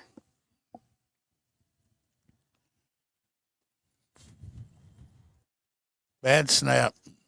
Clemson's in control against Virginia Tech, 21-7.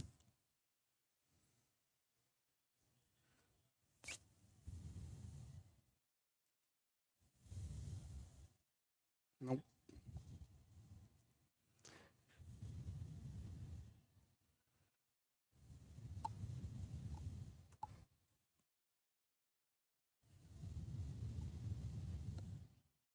You think they're going to storm the field?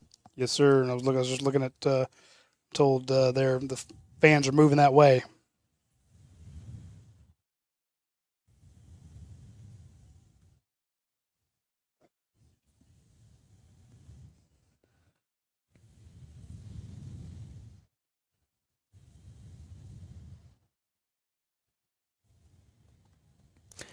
All right. Can Georgia summon a miracle? I don't know. I don't think so. I'm not trying to be pessimistic. It's just now you're really going to be forcing it, and they've got nothing to lose. Other thing is pass protection. Yeah, he's going to sit back there and Need a shot to Arian Smith and just get one of these out of the way. No touches tonight, has he? Did he get one? He did get one for 9 yards.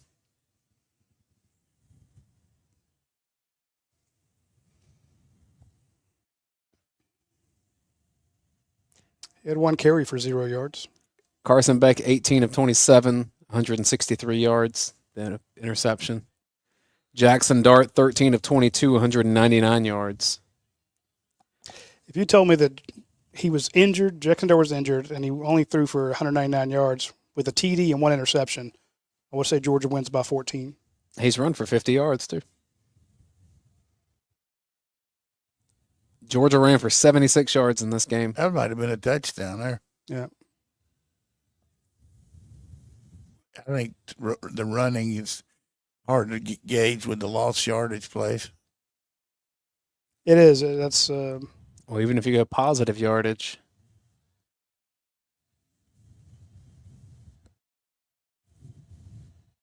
Good God. Is that Smith? yes, sir. Incomplete pass. That's what I was about to say is going to happen. whenever something like this, it's just when it's not your night.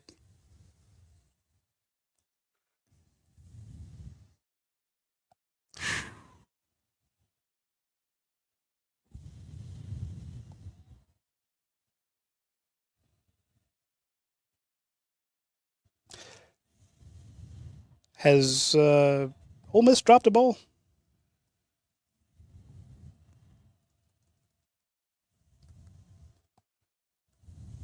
Sack. Fumble. Ball game. That's what when you said what's going to happen. Was that 71 again? Get beat by number Yes, 4? sir. He's a guy from Florida, isn't he? Prince Emmanuel. Yep. Yeah.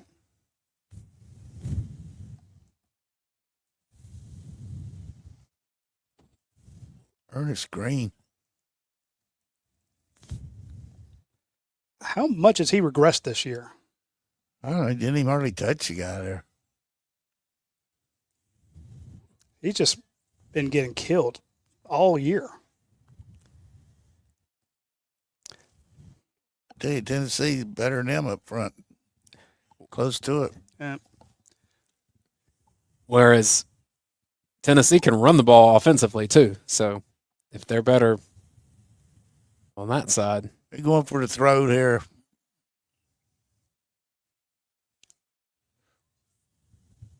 Well, after Georgia put, 52 on him last year? Is that 4 fumbles today? Hell, that's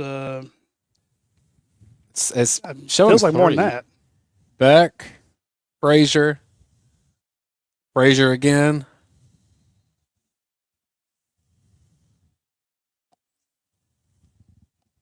I was looking for the. Doesn't matter. Jeez. They got Georgia with 3 fumbles, 2 lost, but there was another one there. I'm with you. I think there was 4, but Well, fortunately for Georgia, this is the first year of an expanded playoffs, so this does not end postseason hopes. You got to beat Georgia Tech, too. Yeah. Which is going to be hard.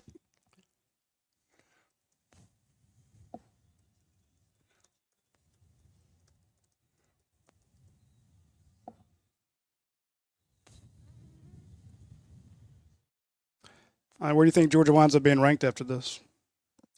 Not that I'm saying they deserve Probably to. not. It'll be hard to be in the top 10. Yeah. There was two or three. Maybe go, I don't know. You got to figure Alabama wins. They'll be ranked ahead of them. Miami lost, though. His fourth quarters look bad. So the highest ranked team with 2 losses is Alabama at 11, then LSU at 14. So it's going to be Ohio State 2, Oregon 1, probably Texas 3 since Miami lost. Yep. Penn State, Tennessee. Yep. Indiana, BYU. What's Indiana winning still? Go back to that score. They are up 20-15. Michigan has the ball with 2 minutes left. We're going to have a hard time getting it back together here if we don't. I mean, this is, I don't know what to say, really. Yeah, I think Georgia would probably fall to somewhere around 12, Roddy, That's what. with Ole Miss. The reason I'm jumping out. asking is Probably not. have a hard time falling from 3 that far, would you? I mean, I would think BYU jumps them, right? Well, BYU's got to win tonight, though. Yeah. I would think Notre Dame jumps You them. got to figure Miami loses. Miami won't be ahead of us. I think LSU or Alabama, either one, would jump Georgia. Ole Miss probably gonna move up too. They're Ole Miss 15th. would jump them. Yeah. So I think that 12-13 range is probably where they wind up.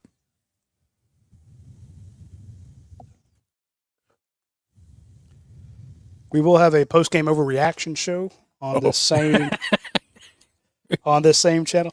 Now, I want to, folks, if you've never joined us for a post-game overreaction show last week, between Facebook, YouTube, it was mostly on Facebook, but YouTube and Twitter, we had 186,000 people join us. So basically twice the capacity, exactly 2 times the capacity of Sanford Stadium. Probably have 1 million tonight. Yeah. Coach, I have a sneaky team that's still in the SEC hunt. Pile on now. The Missouri Tigers only have 2 losses in conference. Yep. And the rest of their road is Oklahoma, at South Carolina, which I don't think they'll be successful there, at Mississippi State and Arkansas. So they can find a way to win in Columbia. Got to get a quarterback back, though. Yeah. They would just be in that cluster at 2 losses. How long has it been since we scored 10 points? I mean, first year he was here?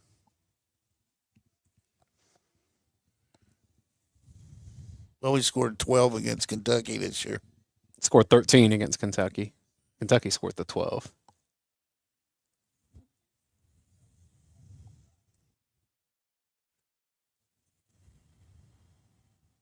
Kirby Smart's going to be 0-2 in Oxford as the Georgia head coach. First one was that first year, right? Yeah, I was 2-0. At least I did that. 2022, Georgia beat Kentucky 16-6.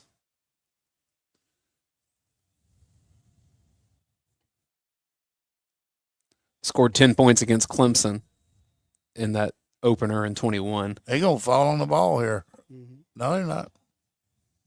Well, the way they're running it. It's 3rd down. So lowest point total in 4 seasons.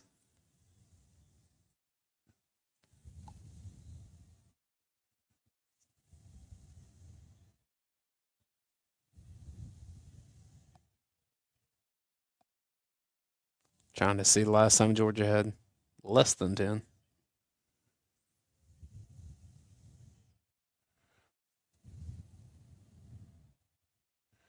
Little Steve Spurrier and throw the ball. Yeah.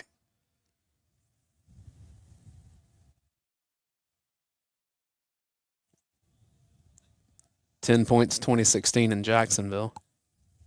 So I got a lot of people on my feed here. Season's over. It's the end times. That's my whole point. That's why I was asking about the ranking.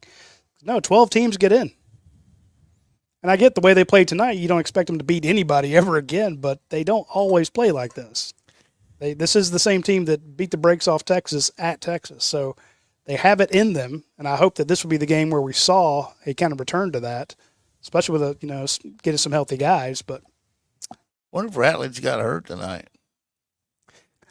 I don't know. I don't think he was 100% or ETN was 100%. So, Roddy, do you want to know who Georgia's starting quarterback was the last time the Bulldogs scored fewer points than this? Now, there were a few games that they tied at 10 since then, but the last time they scored fewer than 10. Yes! Patone Bauta, 15. Good memory by you. I broke the news that he was going to start. I got lit up. I got absolutely roasted. He was going to start, and then they never did let him run the ball. That's the thing that drove me crazy, Coach. It's like he's reading that end guy, and he never took off. Now I'm Googling to see what he's up to. I hope Fatone is married to a supermodel making $1 billion a year. He's the owner of a soccer team in New Jersey. There you go. He's a good dude. What did this guy kick? 5 field goals or how many? 5.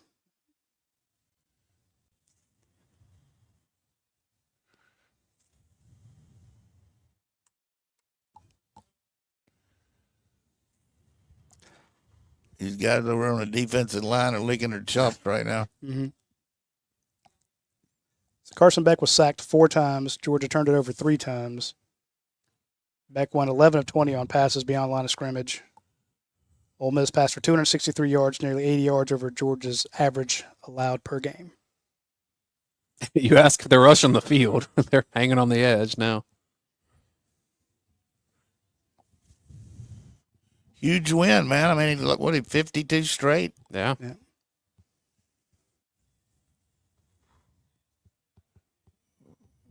Ass kicking. You got ETN back to catch the kickoff.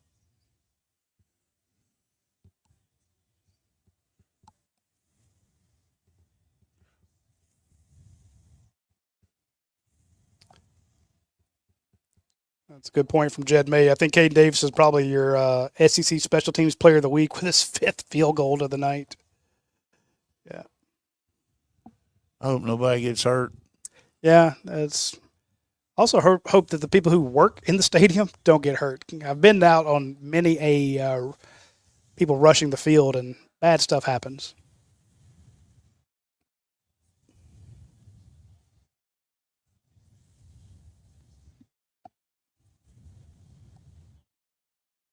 Which is a draw play, probably.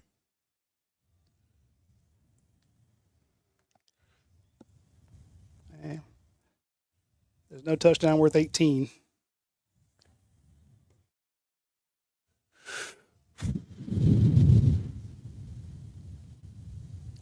Well, there's the teams.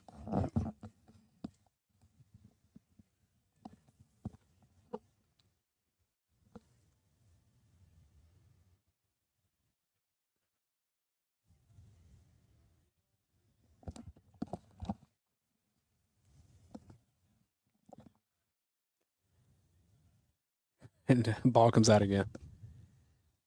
They cannot, like Coach said, they're just licking their chops coming in.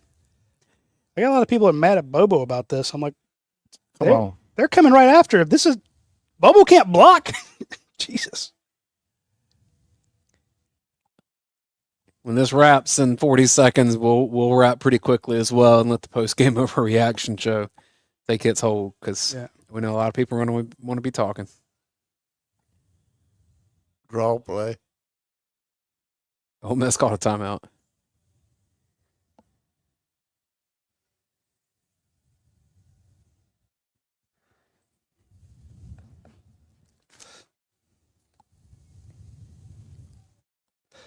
And while they're doing that, this recruiting class coming up is going to be very important because you got to replace some of these guys. A lot of them are going to go off to the NFL. Some of them may not. Georgia is going to need your help, folks. If you would, please go by Get Bulldog Snack, or just go by Bulldog Snacks and go ahead and grab that sample pack. It's 4 bars, 1 cookie pouch, free shipping. So if you're like, hey, I want to try it, and it's also a great gift. If you have somebody, it's November, you're going to have to start buying gifts for folks. If you have a Bulldog fan in your life, go ahead and get the sample pack at Bulldog Snacks, free shipping. So an easy breezy thing to do. Coach, I know we'll talk more about it on Tuesday, but just after you do have a loss, obviously the team's disappointed. As a coach, what do you do to turn the page on that? Well, you got to go back and watch the tape and just show the things that happened to you during the course of the game and all the situations that we reacted and didn't react to. And, physically just got, they physically did a good job against us tonight. Really unbelievable. And they had a good game plan, too.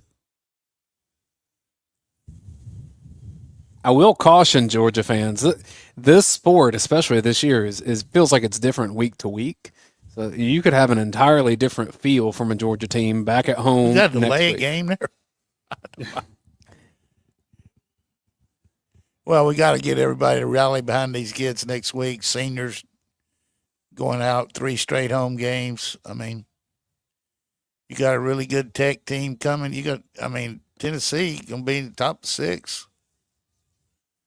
I don't think Tennessee's as good as this team.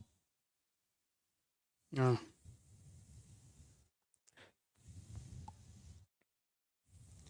I mean, I've long said I think if you can find your way to be a 5 seed in this playoff, that's a really advantageous spot to be in because you get to host a playoff game, especially if you get to skip your conference championship. And we're going to be a hard time being 5, that's for sure. But if you can be 5 through 8. Jesus. That's just dangerous. Especially when the clock is stopped. Yeah, that's what I was just looking at because you got people still out there.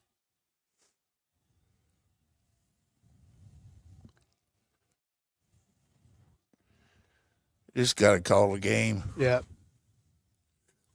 Actually, I think that should cost them 19 points.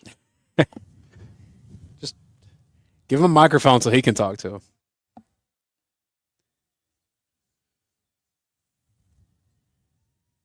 And nobody's listening. no.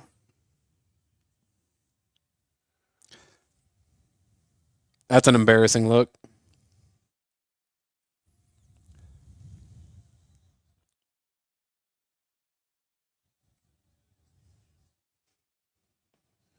Ooh. All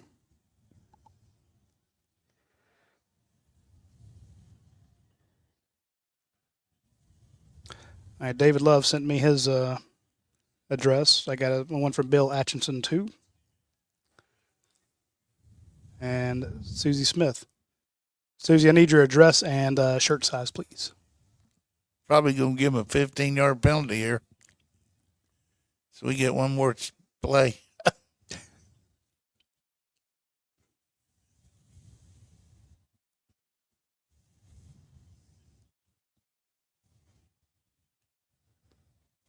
Give that old boy credit, too. Yeah. Yeah.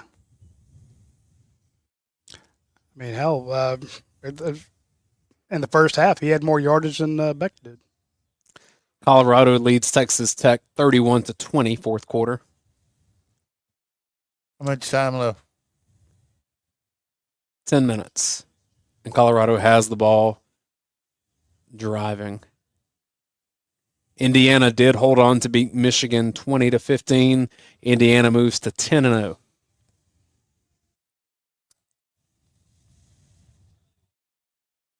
Jackson Dart on one leg was their leading rusher today. I'd say one leg. He was just a little bit gimpy, but Indiana going to be ahead of us.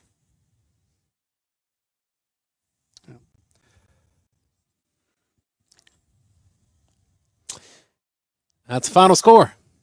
Ole Miss 28, Georgia 10. all right, Coach, give us your thoughts in a nutshell. What happened tonight? Just a brilliant game plan, offense and defense, the way they attacked us, and we didn't respond very well with to the challenge. I mean, jump up 7-0 and then let them go the length of the field, and then no plays offensively the first half. Defense played okay first half, holding them to field goals, but just didn't have any answers for their passing game, either with our rush or their coverage. And then offensively, we just couldn't protect. And I don't know what the situation was with ETN, but I was thinking he was probably going to have a big game. And then we had just enough penalties when things were going good to make things happen the wrong way. So, and then a couple turnovers and a batted ball. I can tell you one thing that's going to get – I don't need to hear him. One thing that's going to get Carson a lot of grief is they showed him smiling on the sideline when he was down talking to Jaden Rashada. And I'm like, what do you want him to do? You want him punching people in the face? Right. That's just overkill. It's just when you're losing, they want you to look upset. Reality is, I think that might have been more of a grimace. We didn't make any explosive plays. I mean, they had 10-1 on explosive plays. So played in the rain, kicking game. They did a good job making their field goals. Just total butt whipping. Georgia held to 59 yards rushing. The longest run was Dylan Bell's at 12. Frazier had an 8-yard run. ETN had a 6-yard run. Cash Jones had a 4-yard run. And that rushing yardage again should have been over 100, but how much lost yardage we have? Minus 20 on Beck. So from 59, you get that to 79. Minus 3 on Cash. Minus 1 on the team. Lovett's longest was a 20-yarder reception. Jones had a 29-yarder. Bell 15. Smith 50. So basically only 2 pass plays over 20 yards, and one was exactly 20. So you're right, explosives just non-existent. And if we do the same thing on the Ole Miss side, it is chock full of huge plays. 397 total yards for the Rebels to 245 for Georgia. Just an absolute butt kicking. All right, folks. Please, everybody, hanging in there with us. I wish I could have come up with something, but hey, it's been a good run. But I mean, right now we're just not near as good as I'd hoped we'd be today. Yeah. Georgia has a chance to bounce back next week against Tennessee. They'll probably might even be underdogs in that one. I'm just thinking from the right now we're 8-point favorite this morning, but who knows? Yeah, I don't. Maybe Tennessee lose to old Mississippi State tonight. Yeah. Be sure to tune in for that one. It should be quite a game. Stay tuned for the post-game overreaction show with Jason and Paul. They're popping up here. Again, we had 186,000 people join us last week. Let's see if we can break that record tonight.